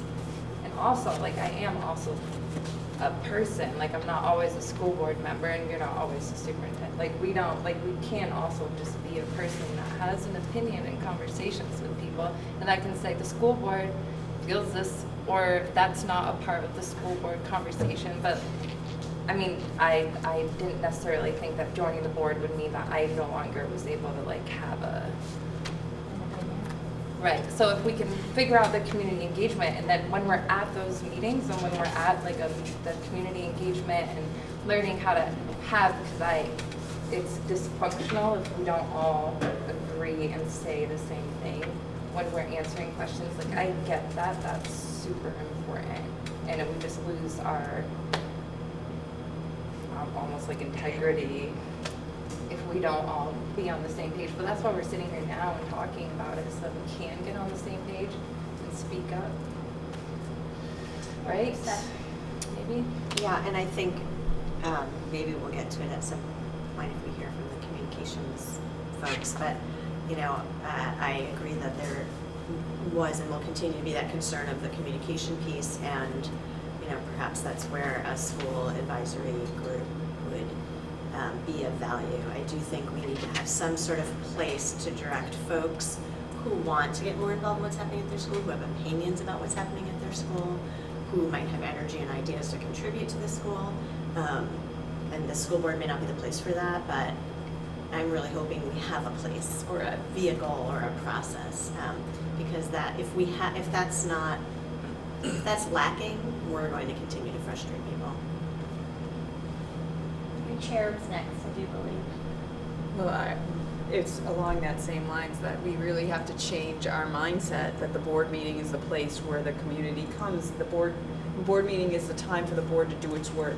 The time to have that back and forth and more free exchange is in the community engagement piece. It's what bit all the local boards, all the past, it's what bit us because we didn't have that community engagement piece in a way that was allowed a back and forth. We tried to do it at our meetings, or we tried to just substitute it at our meetings. So we really have to change our way of thinking as this is the place where you come to get to have the conversation.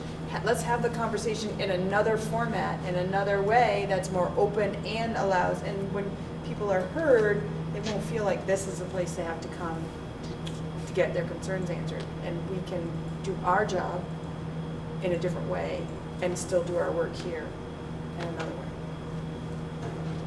You still got something, Caleb?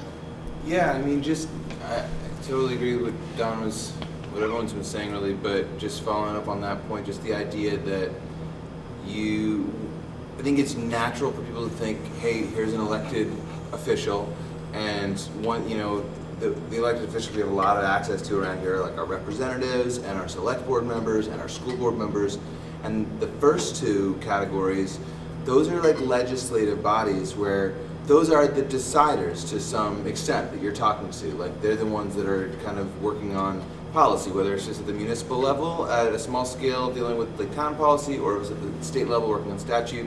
And school board members, particularly here where we have policy governance, we're kind of a different category, but I think there's still a reasonable expectation of sort of constituency health, like for lack of a better word. So that's kind of what this sounds like to me. Somebody coming up saying, hey, you're involved, I'm wondering this thing.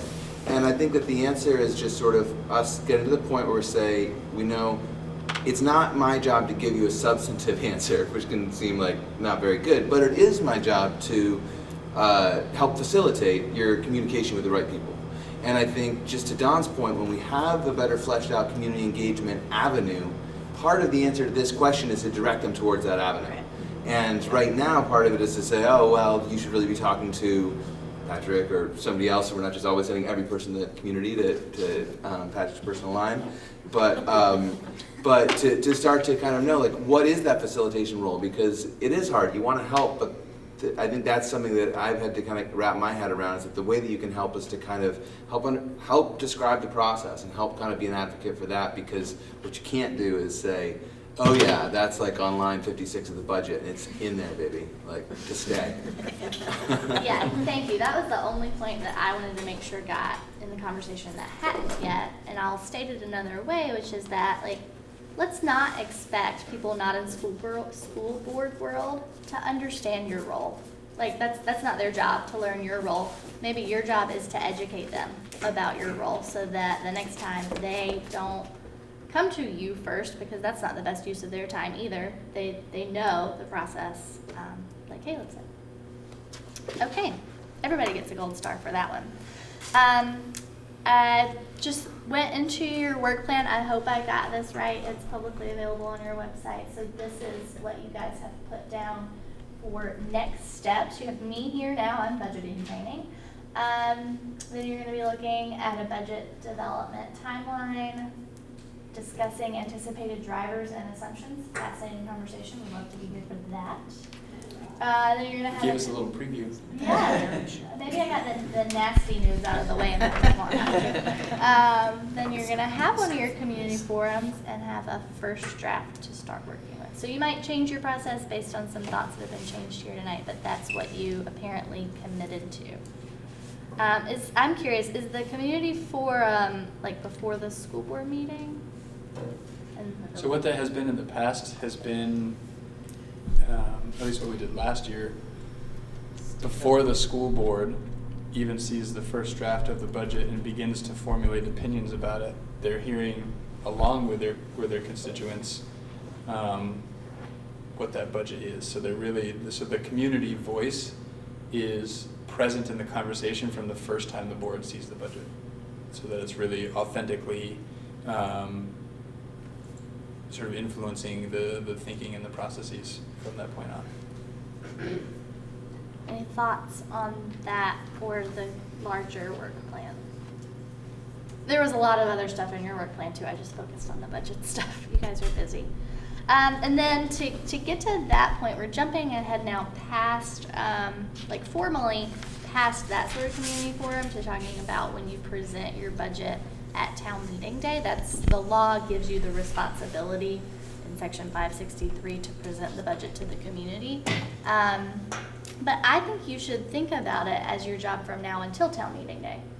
That you, as soon as you have an idea about the budget and the administration is, I mean, they have to get one together, you could start collaborating with how to present the themes or the narrative. What do we call it? The story or the narrative or the budget? The budget narrative with the community to connect. I think this is maybe one of your most important roles, period, but it's your most important budgeting role, to help make connections between the budget and your ends policy, or in other places, your vision and mission and goals. So one good strategy might be to early on engage the community. Sounds like you're checking that box in hearing their broad priorities and communicating, you know, what your broad priorities are for the budget. Yeah. So to go back to the previous slide, Patrick, you mentioned that you're hoping that the electorate essentially hears the budget at the same time the board. That's what we did last year. Yeah. Right. So I would almost think that we would want to engage them at somehow around the October meeting where you're actually discussing the anticipated drivers and assumptions about the budget, because then the November piece, you really do have a budget put together. So they're not really provided an opportunity to give you feedback. Or maybe the feedback is too late. Or If you maybe knew we it don't duplicate. more ahead of time in the October part.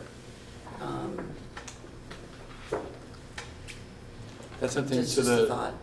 when we meet in October to look at the timeline, we should have that discussion and see what the will of this board is in terms of at what point do we engage the community. It could certainly be earlier than that November, which is a late November date. Good to know.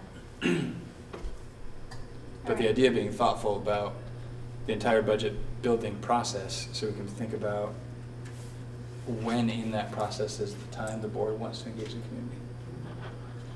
And I had two notes on the bottom of my slide. One is that with a bigger district and multiple communities, I think you should be mindful about distributing information uniformly across schools. So I'm thinking of like the rumor mill that could get started around the budget, or the festering concerns that could pop up in January with your budget. Being really deliberate with and proactive, I think, with your budget narrative and pushing it out to all communities is important. And then I think we said this earlier, help educate the community about the role of the board in budgeting district-wide. There's no reason that they should already know that. I think that's your job to help them learn about that. All right. Oh, that actually went with that slide. Okay, so here's my confused guy slide, which means we're at the end. Sarah, did you get any of your original questions sort of answered halfway? Yes. You know when they will be answered if they haven't already? I'm going to ask Patrick if I have other questions. Okay, so my last order of business is to remind you that you're a member of the School Boards Association and we work for you. We work for a lot of other guys too, but you're part of the people we work for, so we are happy to answer questions. Sarah, you can call me with general like school board questions, and if there's something that needs to go to Patrick, I often talk to the superintendent also. So we're just a resource for you. You probably knew Harry Frank, who worked in my office if you're an experienced board member. Now we have a Susan Holson who's equally as awesome, and you'll probably get to work with her at some point soon. Nicole and Susan are in Brattleboro at a regional meeting, and I got to come here instead. So our annual meeting is October 19th, and we would love to see all of you that can make it at Lake Maury. Thank you.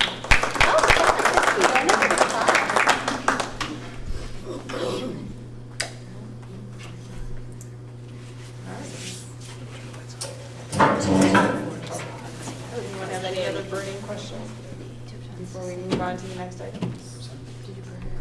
All right. The next item is the discussion of the Community Engagement Advisory Council. The minutes were from that meeting were included in the packet. And Caleb, I believe you're chair of that group, so. Yes, I if you am. wanna Certainly add- part of it. Wanted to add anything? Yeah, I could certainly add anything, but I don't know if folks have questions based on anybody read through the minutes. Yeah, it was just Andrew and I were there. Jen had a last minute need to cancel, so we missed her that time. Looking forward to meeting with her next time. So we do not have I was actually hoping that we would kind of put our heads together and schedule our next meeting tonight, but that's not happening. So I'm gonna reach out to Andrew and Jen to schedule our next meeting ASAP, because we want to certainly have it before the next time this group meets. So that's going to be our goal, I think, to meet before our next meeting next month. Yeah, I mean, I think the minutes, I tried to capture the gist of our conversation in the minutes just so we could read through. We didn't take really any much of any actions, but really just kind of just had 2 agenda items, sort of discussing survey format questions, sort of bigger questions, just of how do we want to reach out to community, and how do we reach out to them to ask them how we should reach out to them in the future. That sort of somewhat circular question. So we tossed that around. It was great. And then we talked about the potential role of school councils, kind of using that previous discussion as the jumping off place, and I don't think we came to any conclusions, but what ideas we had, I think, are somewhat captured here. Hey Caleb, can I tell you something cool I saw at an airport that I've never seen before that I thought you guys might like? Okay. So they now have a thing where you're walking in the airport and it's like, how was your experience through TSA? And it literally has a little thing and it says, how was your experience at TSA or whatever? And then it literally has a happy face and a sad face. And you literally just press it as you go by. Oh, yeah. And I thought, if we ever wanted to get information from the kids at school, it would be really cool if we could put one in the front lobbies of buildings or whatever, and it has one question, like, you know, how do you like school lunch? Happy face, sad face, and just let people press it. And it wouldn't give you a lot, but it would give you a lot of probably responses, because I think kids are happy to press one button, you know, like even adults. I think deploying I'd never seen it before, though. a regimen of survey bots around our community sounds nice. I don't know how much they are even, but I thought how cool. Or maybe at Shaw's, like to get into Shaw's, like. Absolutely, yeah. Come on in. The door only opens if you press a happy or sad face. I think I'm joking. Well, I think that the point that finding good ways to increase the feedback loop is huge. I mean, that's kind of what it's all about. Is yeah, it's great to have really granular, lots of information, but it's kind of just nice to have any feedback, you know, and to some degree, making that easy feedback to give is I think could be key. And I think one thing we discussed was just multiple points of contact, but also just so we did get these questions that maybe we would ask people, how would you like to be engaged by your board, and sort of give maybe some choices, and just that kind of question, and who would you most like to hear from? Some of these ideas were Andrew's that I liked. One like, who are we interested? Would it be nice to have an event where we regularly knew there would be outside experts to come and speak to us from wherever in the state or nationally, or just on kind of education issues, just sort of saying, here's a standing community forum event that will have a combination of information about our schools and how our kids are doing, a little highlight of somebody regionally or statewide who's, you know, something just that kind of builds in a little bit, and to ask people if they would like things like that, and then also just profiles of programs more than just, and maybe profiled by students. I think of when we've had our carousel meetings and had some of the pathways folks in to talk about it. I think Carolyn Carrera came in one time, Mandy came in one time to talk about expanded learning, and yeah, and that kind of thing, in like a community engagement kind of thing, I think it would be so great, because you do get a certain built-in audience. If you start having some students coming and the parents saying, oh, my kid's giving a presentation tonight at a school board sponsored event, like that's cool, you know, and hopefully Call it's it a cool. fair, yeah, and have free popcorn. And so, yeah, that was the kind of discussion we're having, I think similar to discussions frankly we've had before in our larger group, or Act 46, but, and the one other specific thing that came out as highlight, Andrew was kind of talking about this vision for 2035, just thinking like kids who are born today, that's the year they'll graduate, and that reminded me sort of some of the Five-Town Promise work that's happening, and thinking about how do we unify those efforts, and kind of that general question. Because I think having a bunch of related goals or related ideas with like similar, you know, that's not always, I think we want to build on what we already have going to some degree, is just my take. But I find myself channeling my inner Val tonight, which is kind of nice. I like that. In conversations with Val, as she's been thinking about the community forums and just the role of community engagement and the board's role in engaging the community, and as we're talking about this community engagement, I think some thoughts that she has shared will help shape potentially what that is. That the board's role in engaging the community isn't so much creating events that school personnel have to facilitate and run and pull together to engage the community. It's not about the school engaging the community, it's about boards engaging the community. So it's your opportunity to talk with constituents and hear their voices and understand their concerns so that you're representing them at this collective table, less than it is about putting together presentations that school folks come and provide. So it's the board's work of engaging the community is the intent behind that engagement. So what do we call it when the community wants to have more information about the school side of it? because to channel Val, I think she would say that our regular board meetings are not the time for that. So we've got to say, what is the time for that? But it could just be To some us. degree. Like, Yeah, it could just like be us, and I us. agree that it's good to not add more But- meetings to the. We could have neat speakers come along and instigate little controversial conversations. I mean, that's possible. Present company excluded. You're not Yeah. instigated by any means. So, I mean, right, the board has, like, the VSBA, I'm sure, could guide some of that, help us along. Allison. So I like the idea of the two buttons, happy or sad face, on a question. And even though it might be, how do you like the food? It's a broad question, but it starts the conversation. And then we can start delving deeper, but we need to start at least with some sort of question. So I think starting with the big questions that we do have and that we want to engage our community on, that would be a fun thing to do. And then I'm thinking about up at UVM, we have the medical side of the community has their grand rounds.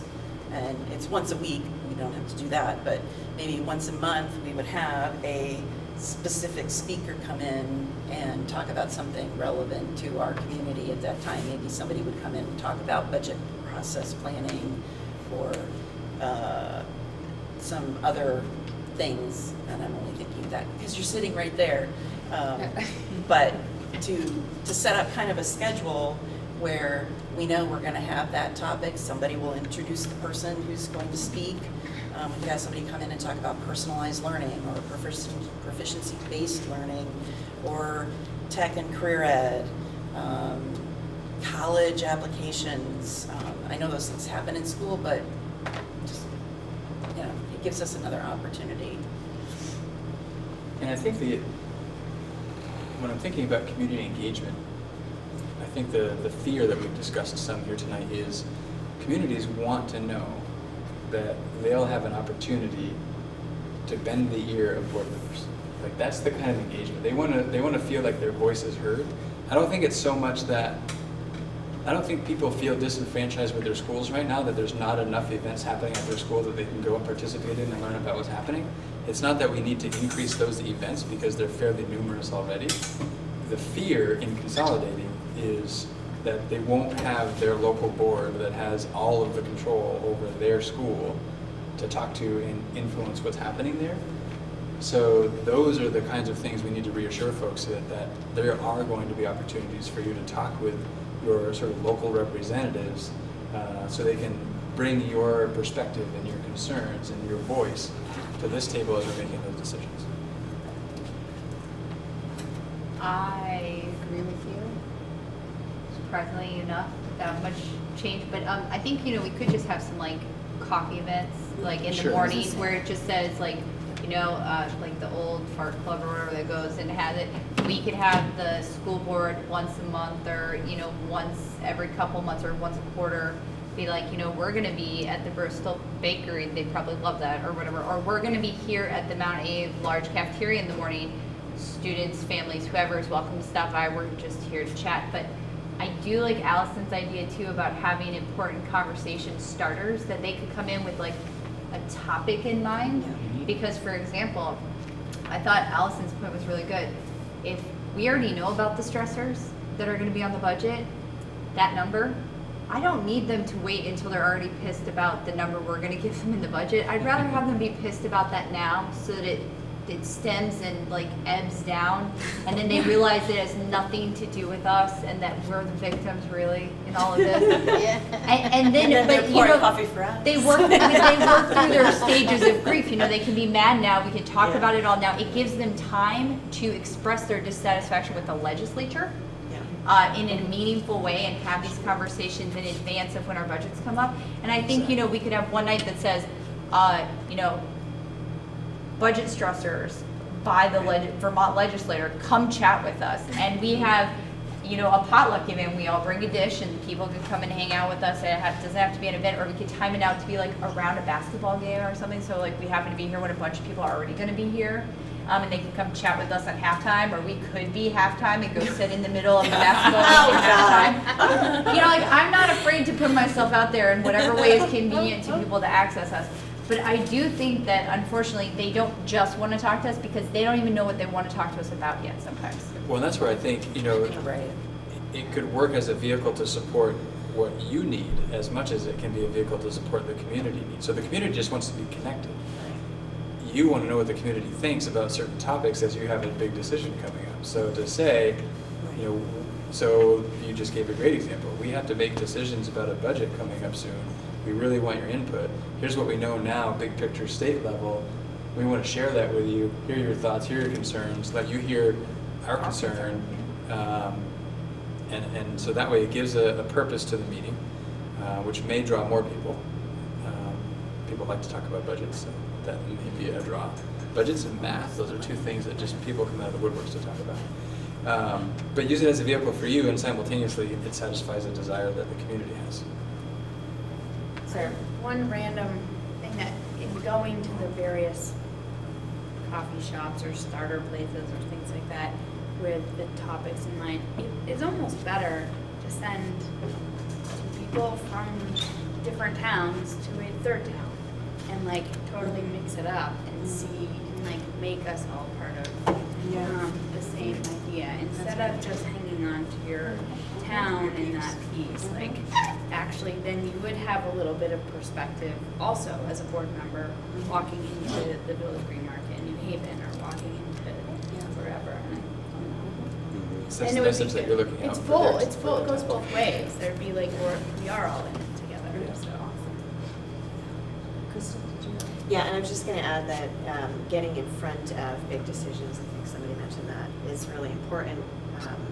You know, again, thinking about Emily's presentation, and you know, if there were conversations about future things to consolidate or future efficiencies or big pushes that we're making as a district, having conversations with people about it before it happens is a lot better than giving them a place to vent after it's done, and making them feel like they're part of the decision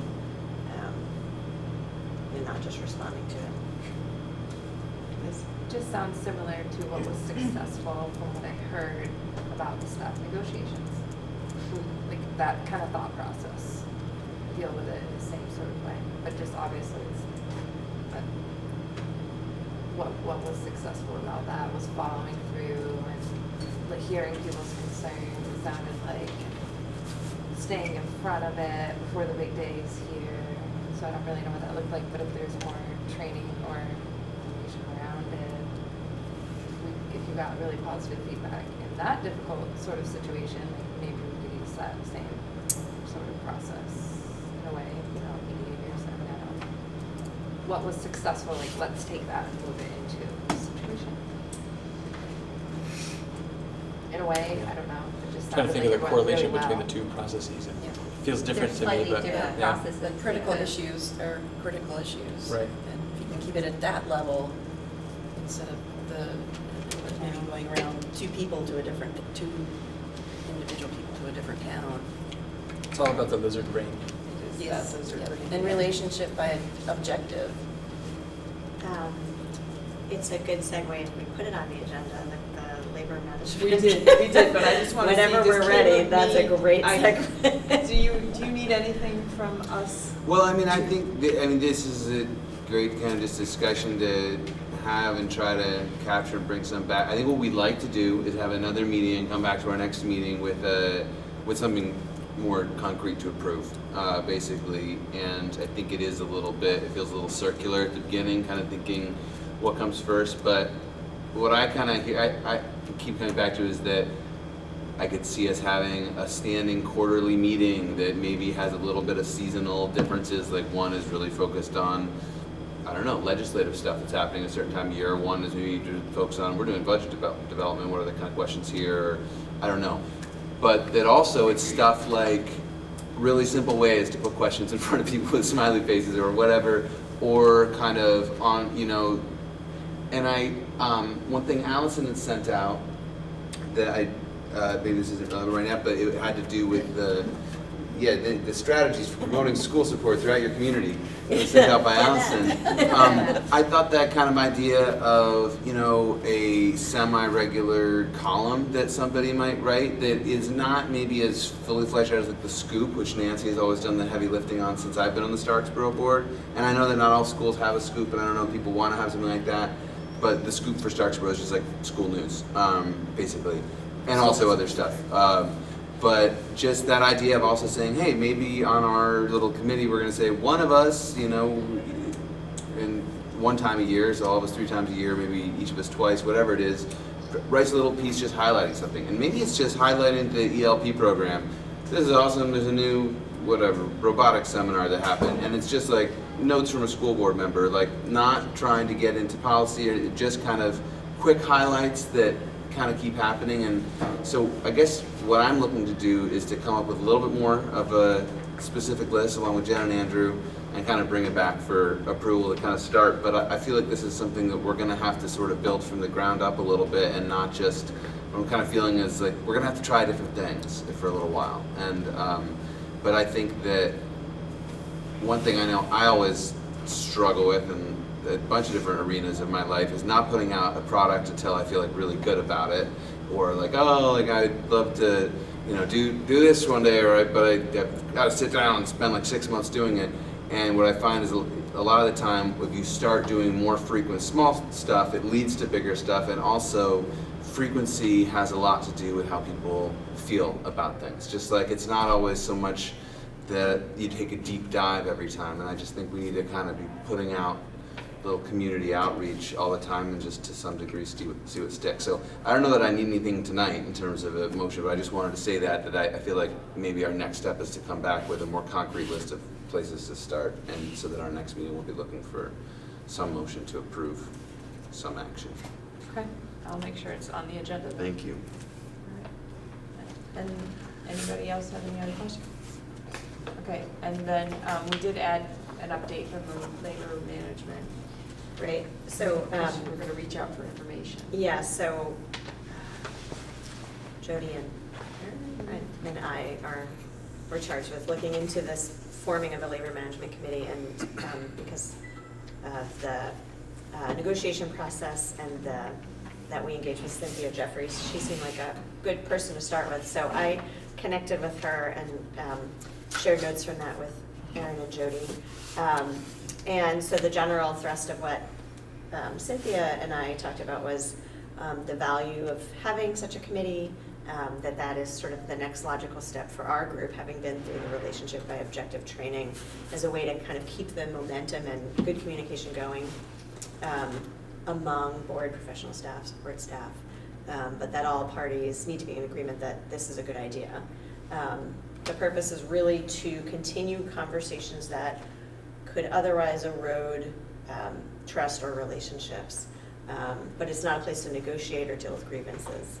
So an example that Cynthia gave and that I thought about tonight was that if, for example, there were the proposed changes or plans that impacted staff, having this as a place to share those proposals, the administration sharing those with staff and getting feedback and input before implementation is a great use of this type of committee.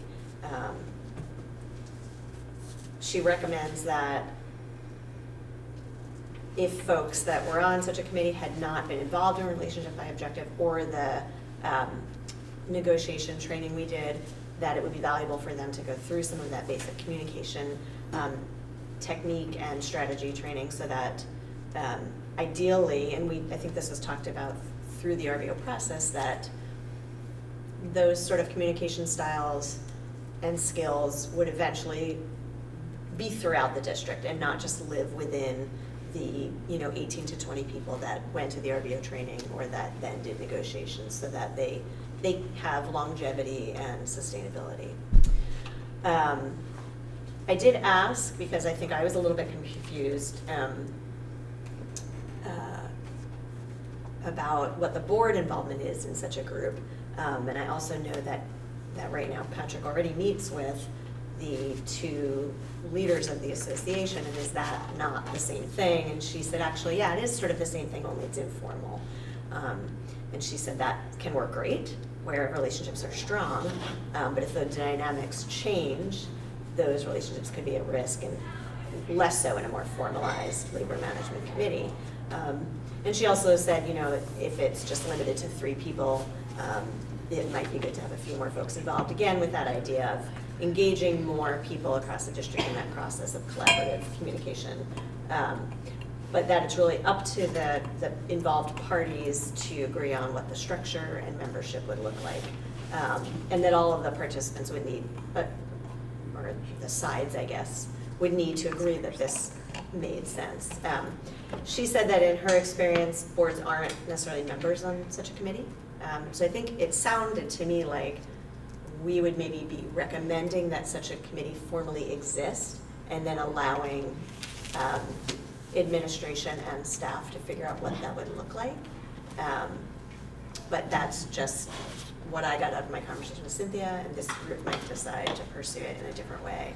But I think overall she seemed, from my conversation with Cynthia, it seemed like it would make sense for our group to make sure that's in place in one way or another, that the commitment to that sort of collaborative relationship building style and communication skills is embedded in that, so that it has longevity.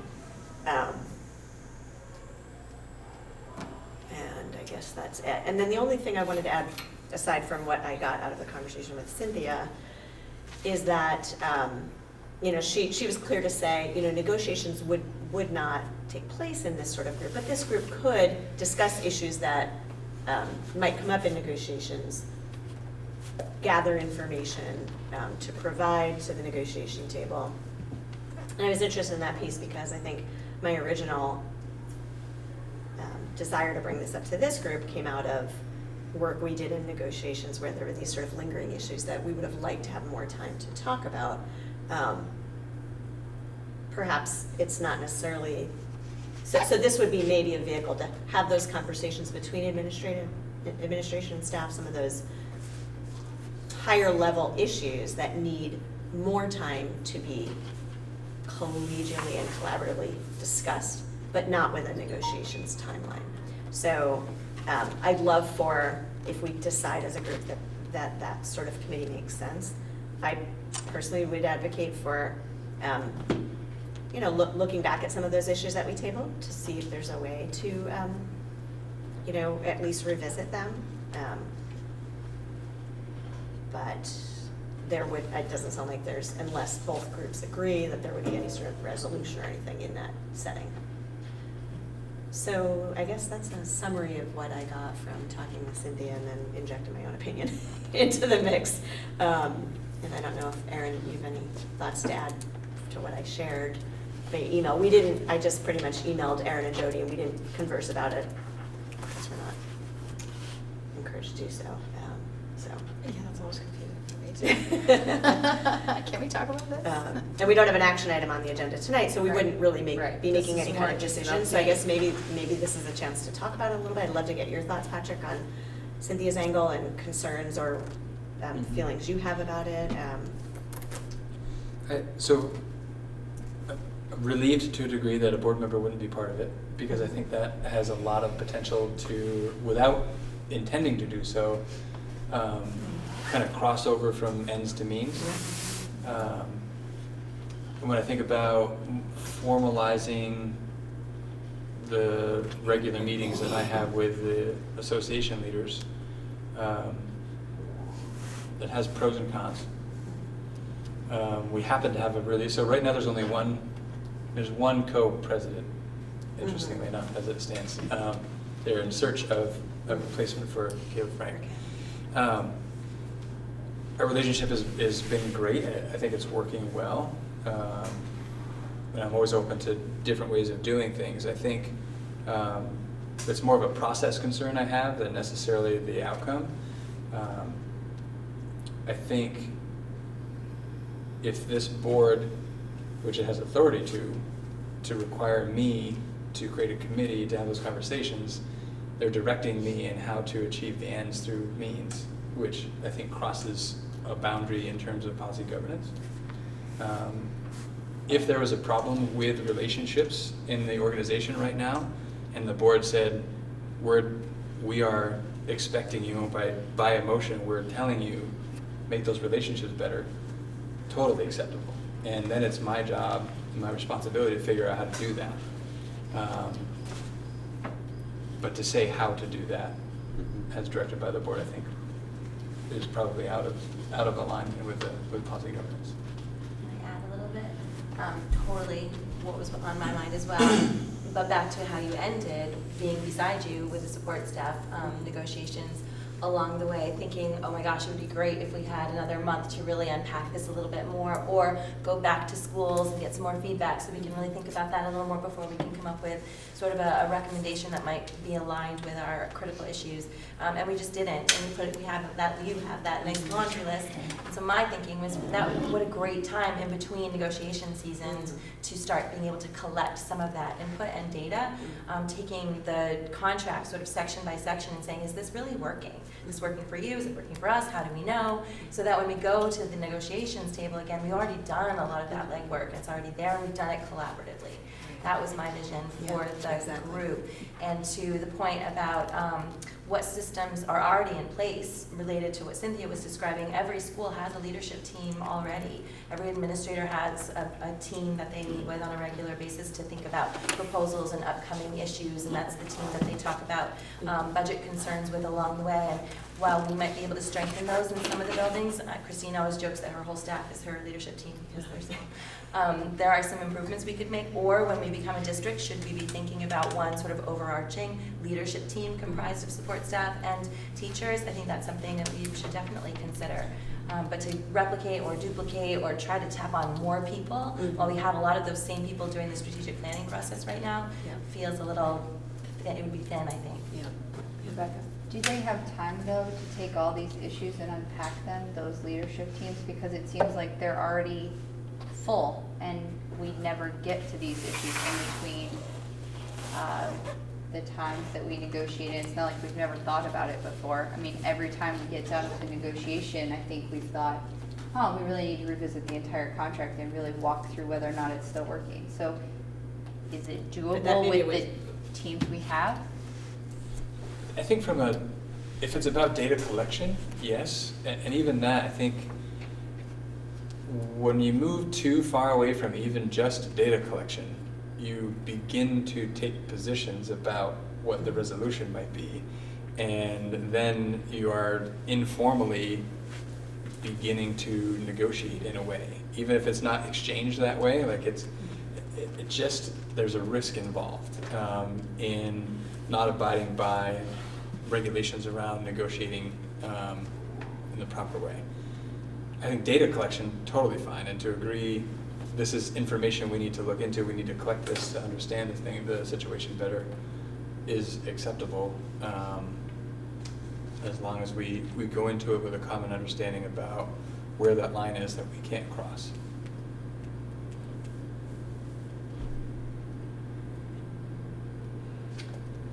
Is there, like, so from a couple of different angles, one is, it's really hard for me to understand how we do negotiations without being involved with means.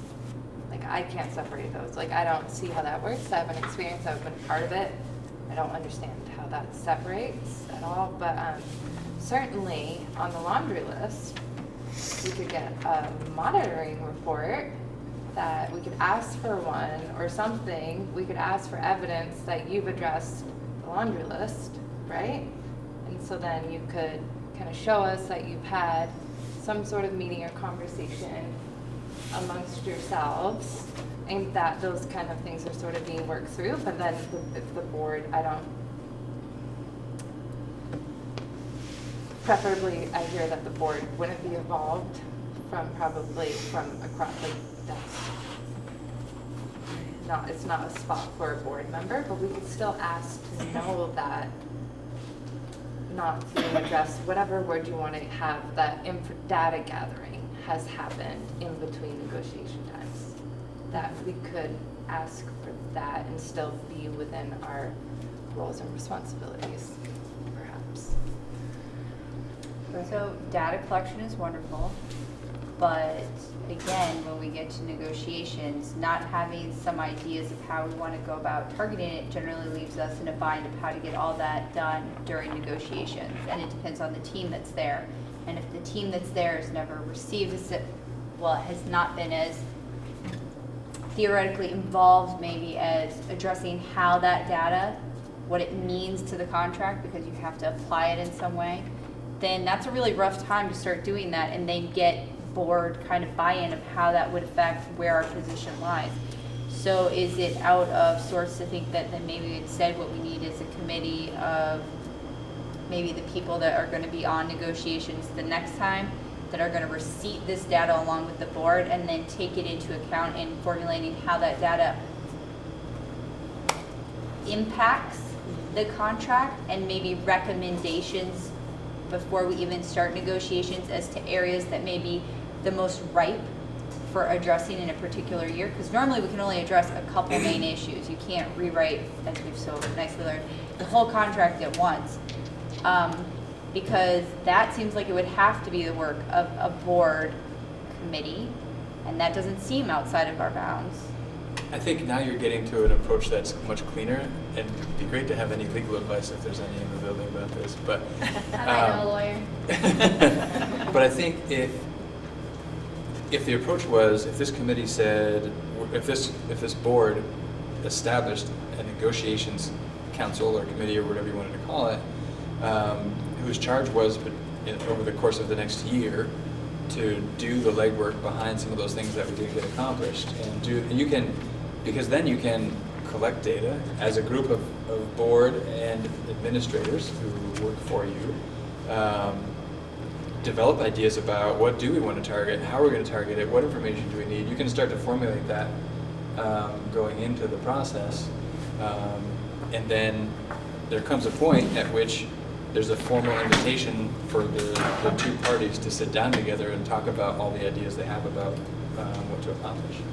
That feels cleaner than a committee that dabbles in that kind of work a little bit, but isn't necessarily identified as a negotiations committee. Can your informal meetings that you have, though, can can you give that information to that committee as we go along so that they can be influenced by the things that you see coming or that are highlighted as issues without it still being a negotiation issue, since it's only a one-way street of information? Because that would be helpful to that committee as well. Yeah, so I mean, already this year, so in October, I'm going to have 2 side letters that I'm going to bring to boards to sign that clear up some things that didn't get cleared up, or maybe we thought were cleared up in the process, but now I'm trying to operationalize things that we realize are not so clear. So that kind of work and that back and forth with the union leaders happens pretty regularly, where we identify, okay, this isn't really as clear as it needs to be, so we work together to draft side letters to offer that kind of clarity. So we're routinely working through some of those things. And there are other things I note that like just don't make sense that we need to tackle next time, and I just make notes in my copy of the contract that I could share on some sort of routine basis with this committee that can factor in however it needs to factor in. I think that would be incredibly helpful personally. So, yeah, I think that was where I was starting, and then in talking with Cynthia, it morphed to something different. But if we can get back to where we started, which kind of Katrina was speaking to also, and I wonder if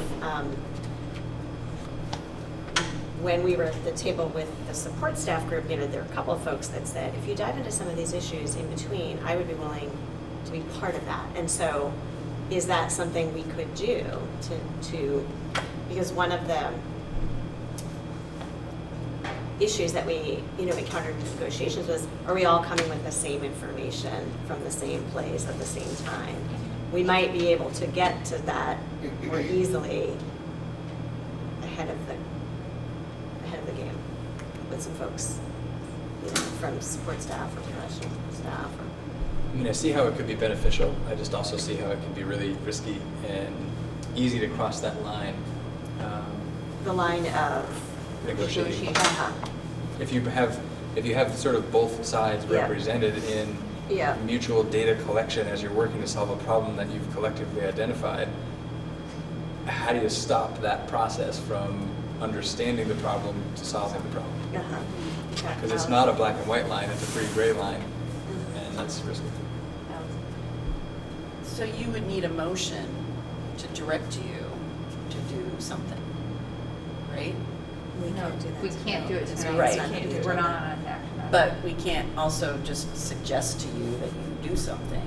We're not really allowed. No, we'd have to put it on for next Next month. meeting. Right. Right.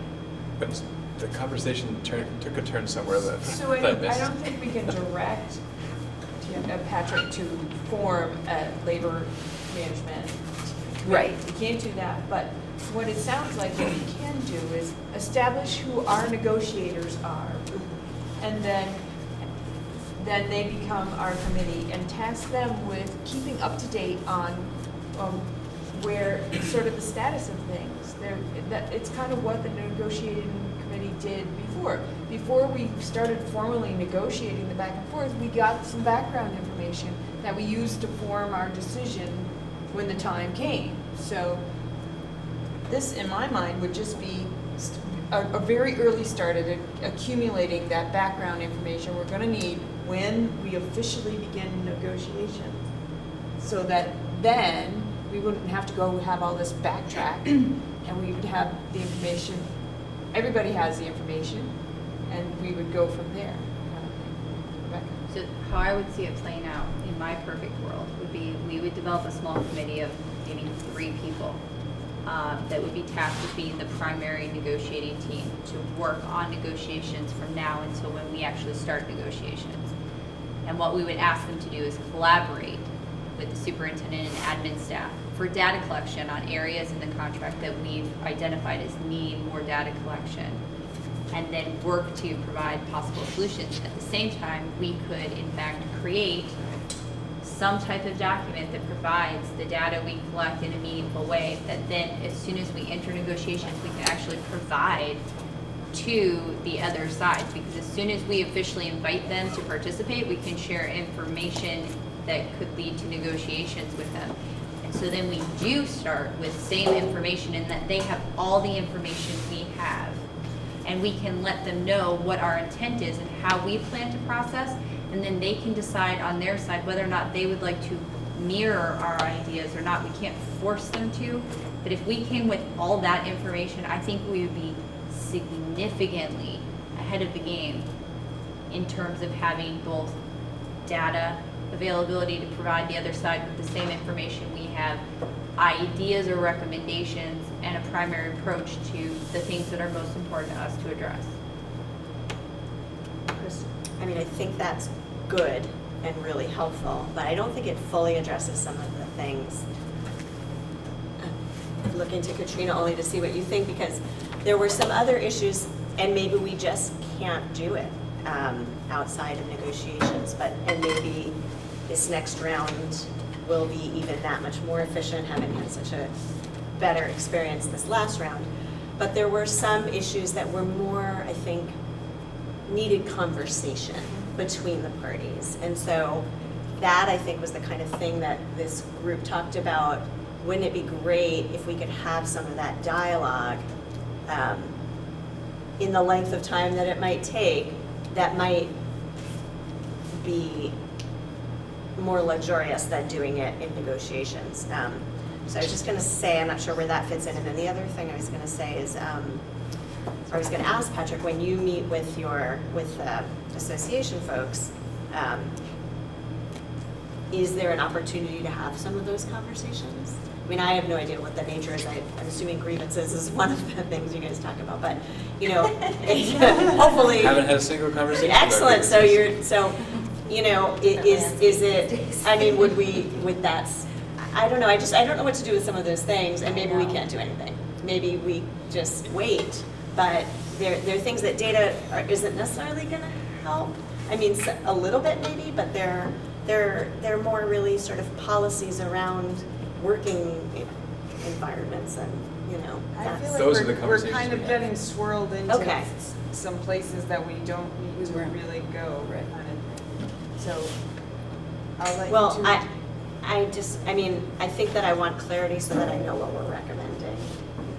I don't think we are recommending, is Right. what I'm hearing. Well, So In that some of the sense. things that were brought up aren't contract issues, that they're things that don't belong in a contract. Well, Some of them, they kind of bubbled up based on the negotiations and continuing the conversations and that kind of thing. So I think it would be advantageous to direct our committee that we have, not that we're doing that tonight, but direct the committee that we have to work with the people that were involved in the administration and however they want to put that group together on the laundry list that you came up with.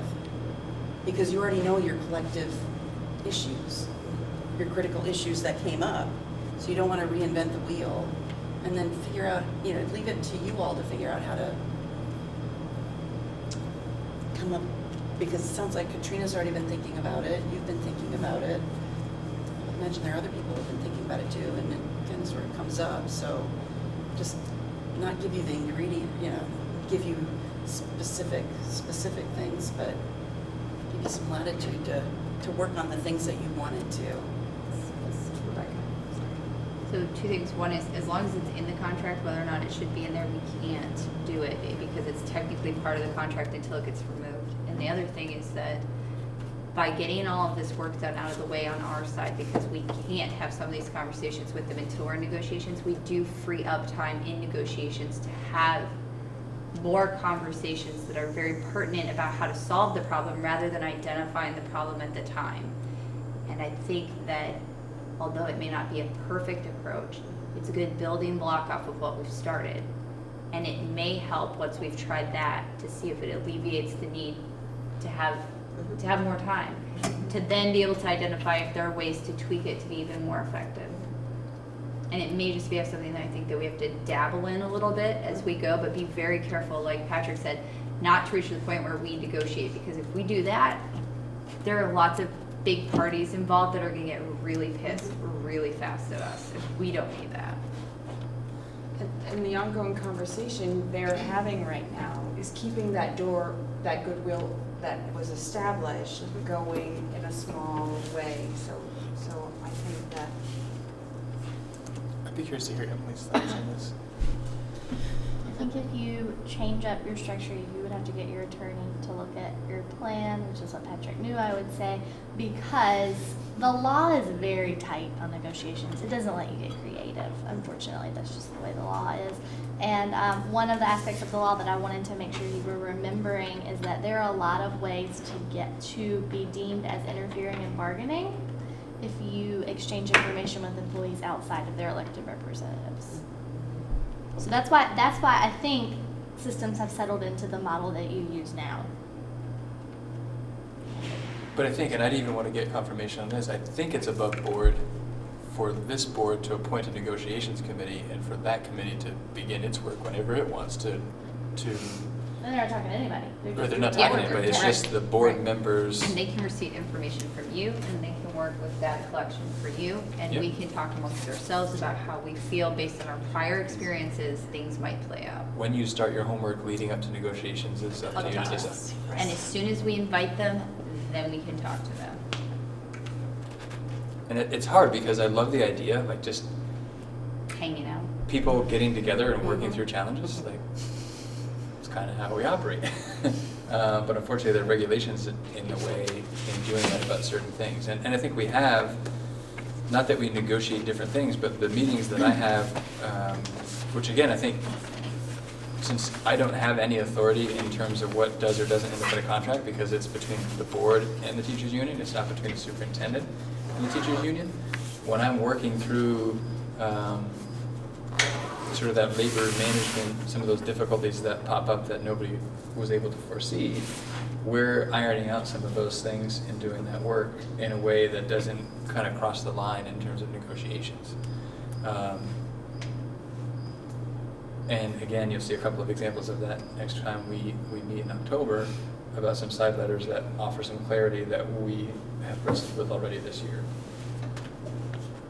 And there's a lot of little things that we iron out, and just oftentimes it's a matter of working through interpretations of the language in the contract. So we come to a common understanding, and we then use that common understanding to resolve whatever issues either are happening, or oftentimes the conversations we're having and the relationship we have is we're trying to get out ahead of something that we see could be a problem. I was thinking about our RVO weekend getaway and how we were able to get away with board, administrator, teacher, support staff for 3 days like we did, but I can remember very clearly many times Cynthia saying we're not negotiating and moving us in a different direction. Like I think she was watching that really closely, and I really hadn't appreciated that until this conversation. And absent a facilitator whose job is to watch for that and call you on it when you cross the line, it's really hard to stick to what's acceptable. We didn't realize we were almost negotiating. We were just Right. talking. You're just solving problems. Like, it's not negotiating. It's midnight. We're just trying to be finished. She won't let us out of here till we're done. Exactly. Can I have just one example, because I feel so lost when I think, what could these issues be that are between the employees and their superintendent? Like, what is it between them and us that we can't talk about? I can't even imagine. It has nothing to do with what we can't talk about. It's just the idea that they're represented by a union, and we as a board have to represent the entire school district. And so if individuals start talking amongst themselves, they may not be representing everyone's interests. And so there's a very required way by the law that they have set up for us to negotiate contracts. And contracts include everything from the time of day people come to work, how many days they work, how much we contribute to their insurance, whether or not they can help assist outside of their classroom activities and recess and stuff. Those are decisions that the school board makes. Seems like complete means to me. It That is entirely It's a the process. process. And 23 other pages of things. Yes, 23 other pages, but it is, you are right, it is not, you're not thinking it wrong. Right. I don't It work is at the just- school. I don't know what time they should get there. Right, Maybe exactly. 8 o'clock's okay, Well, maybe 7:45. That's why I we feel like- get advice. Exactly. And so although Patrick is being very modest in that he does not have any authority, he actually plays a large role in helping us understand his perspective of how things best work. So he oftentimes advises the school board when we start negotiating what is working well for him, what is not, where does he see problem areas where we're getting lots of grievances, can they be adjusted by policy fixes in a contract? Is a contract outdated because we don't really do things that way? Or are we not using a chunk of the contract, but it causes budgeting problems? For example, how we pay for continuing learning education credits or ways for people to get their master's. So it is really important to have in there, because you're right, we wouldn't know what works best. But the authority to approve it has to lie with us, because we're elected by all the people in the town that then basically pay for it to begin with. And that's why we also get to do the budget. So then that's the piece of our community engagement is, I mean. It's a whole nother topic for a whole Start other. little and build. That was whenever you Start small. Okay. I have another. Happy face, sad face. We've been doing this for over 4 years. I have another outrageous idea, and it, I think fits anyone's definition of outrageous, so I'll say that before I even put it out there. Is We'd it have to check to see, we'd have to check to make sure that it is, but I don't see why it wouldn't be, which doesn't mean that it isn't. If we really wanted to engage in conversations with both sides as we work through some of these things we didn't get to work on last time, we could start negotiating whenever for our next agreement. Is there a certain limit to how early you can start negotiating? Of course there is. Do you have your agreement, your first agreement for your unified board? This transcends Yeah, that. It overlaps to win. So the contract's written in a way that it works for, And you complied with the part of Act 46 that said within 45 days or whatever it is, you must begin negotiations for, you did that? within Finish 40. by your deadline, yeah. I don't know that it's 45 days because I'm Right. not looking at the law. I have to look right back into that. Okay. As far as I know, we're not we'll out of dou- compliance you with can- anything. You can send me an email and we'll double check all the language that says at least by, or that all the laws are written in a way that you could do it sooner. Right. That is not just outrageous, but slightly sadistic. I know. But it could be, we're looking But if you really want to have those conversations with both I sides just wanted to present, close the loop. we I could just probably wanted to say, I have my list and I put it somewhere. I'm pretty Was sure that- we gave a Yeah, training yeah. on negotiations globally, that was negotiating in a crisis situation where you would have a strike, it would be bad. And our advice was, and then the next week you should send a note to them inviting them to a right, negotiation. let's get started. The sooner the better, yeah. But there might have been special circumstances why that was. So if you'll let me look at my book tomorrow, I'll let you know. Okay. More to follow. And you'll let me know if we're out of compliance with something. I don't need to say anything. I was just going to suggest maybe our little Yeah, we're gonna move conversation along. to wrap up. Yep. Yeah. That's all. I don't think we need an executive session, am I correct? All right, is there any public comment? No public comment. Nobody has the board self-evaluation open. I think there's a I can open it very quickly. All right, if you will, open it very quickly. The quicker we, It is I open. think we still have our 4 Tabs questions. here. Okay, I can do that. So the first question is, what is the level of engagement of all board members? High, low, and then comments. So, Hi. I think we heard from everyone tonight. Even Barry spoke. Everybody needs a soul plate, you're very funny. Any Okay. comments? I'm marking high. All right. All right. Are you there? You can take it from here. Was the agenda followed? Yes. Yes. It was. With additions. What went well with the meeting? We had a lovely Great budget training. Good conversation.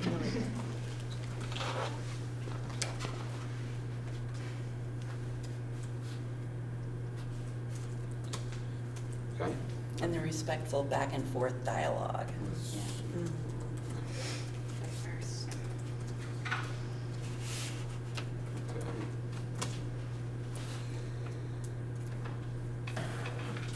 And I'll leave it at that. What suggestions do you have for ways to improve future meetings? None. None. Sometimes you just do, it's a big smiley face. All right.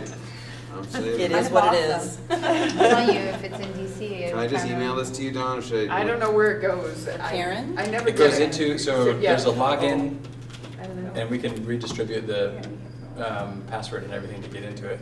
But you can get in and you can look historically at your But does it responses. automatically save, is what he's saying, like? When you Well, click submit. I only had a view-only version of that particular one, so I just made a copy, so I'll be Okay. able to send. Just send it to Save. Karen. Send it to That's Karen. probably They're that's on what I'm Survey gonna Monkey. say. Monkey. Is This it one not isn't, Survey that's Monkey? just the Bristol board. Oh, I'm feeling emotion.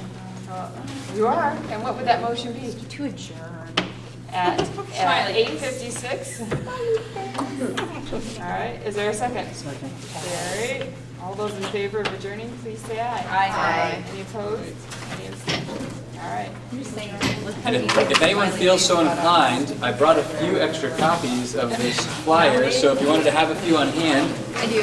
Nice so when people are flyers. asking questions. I read it cover to cover.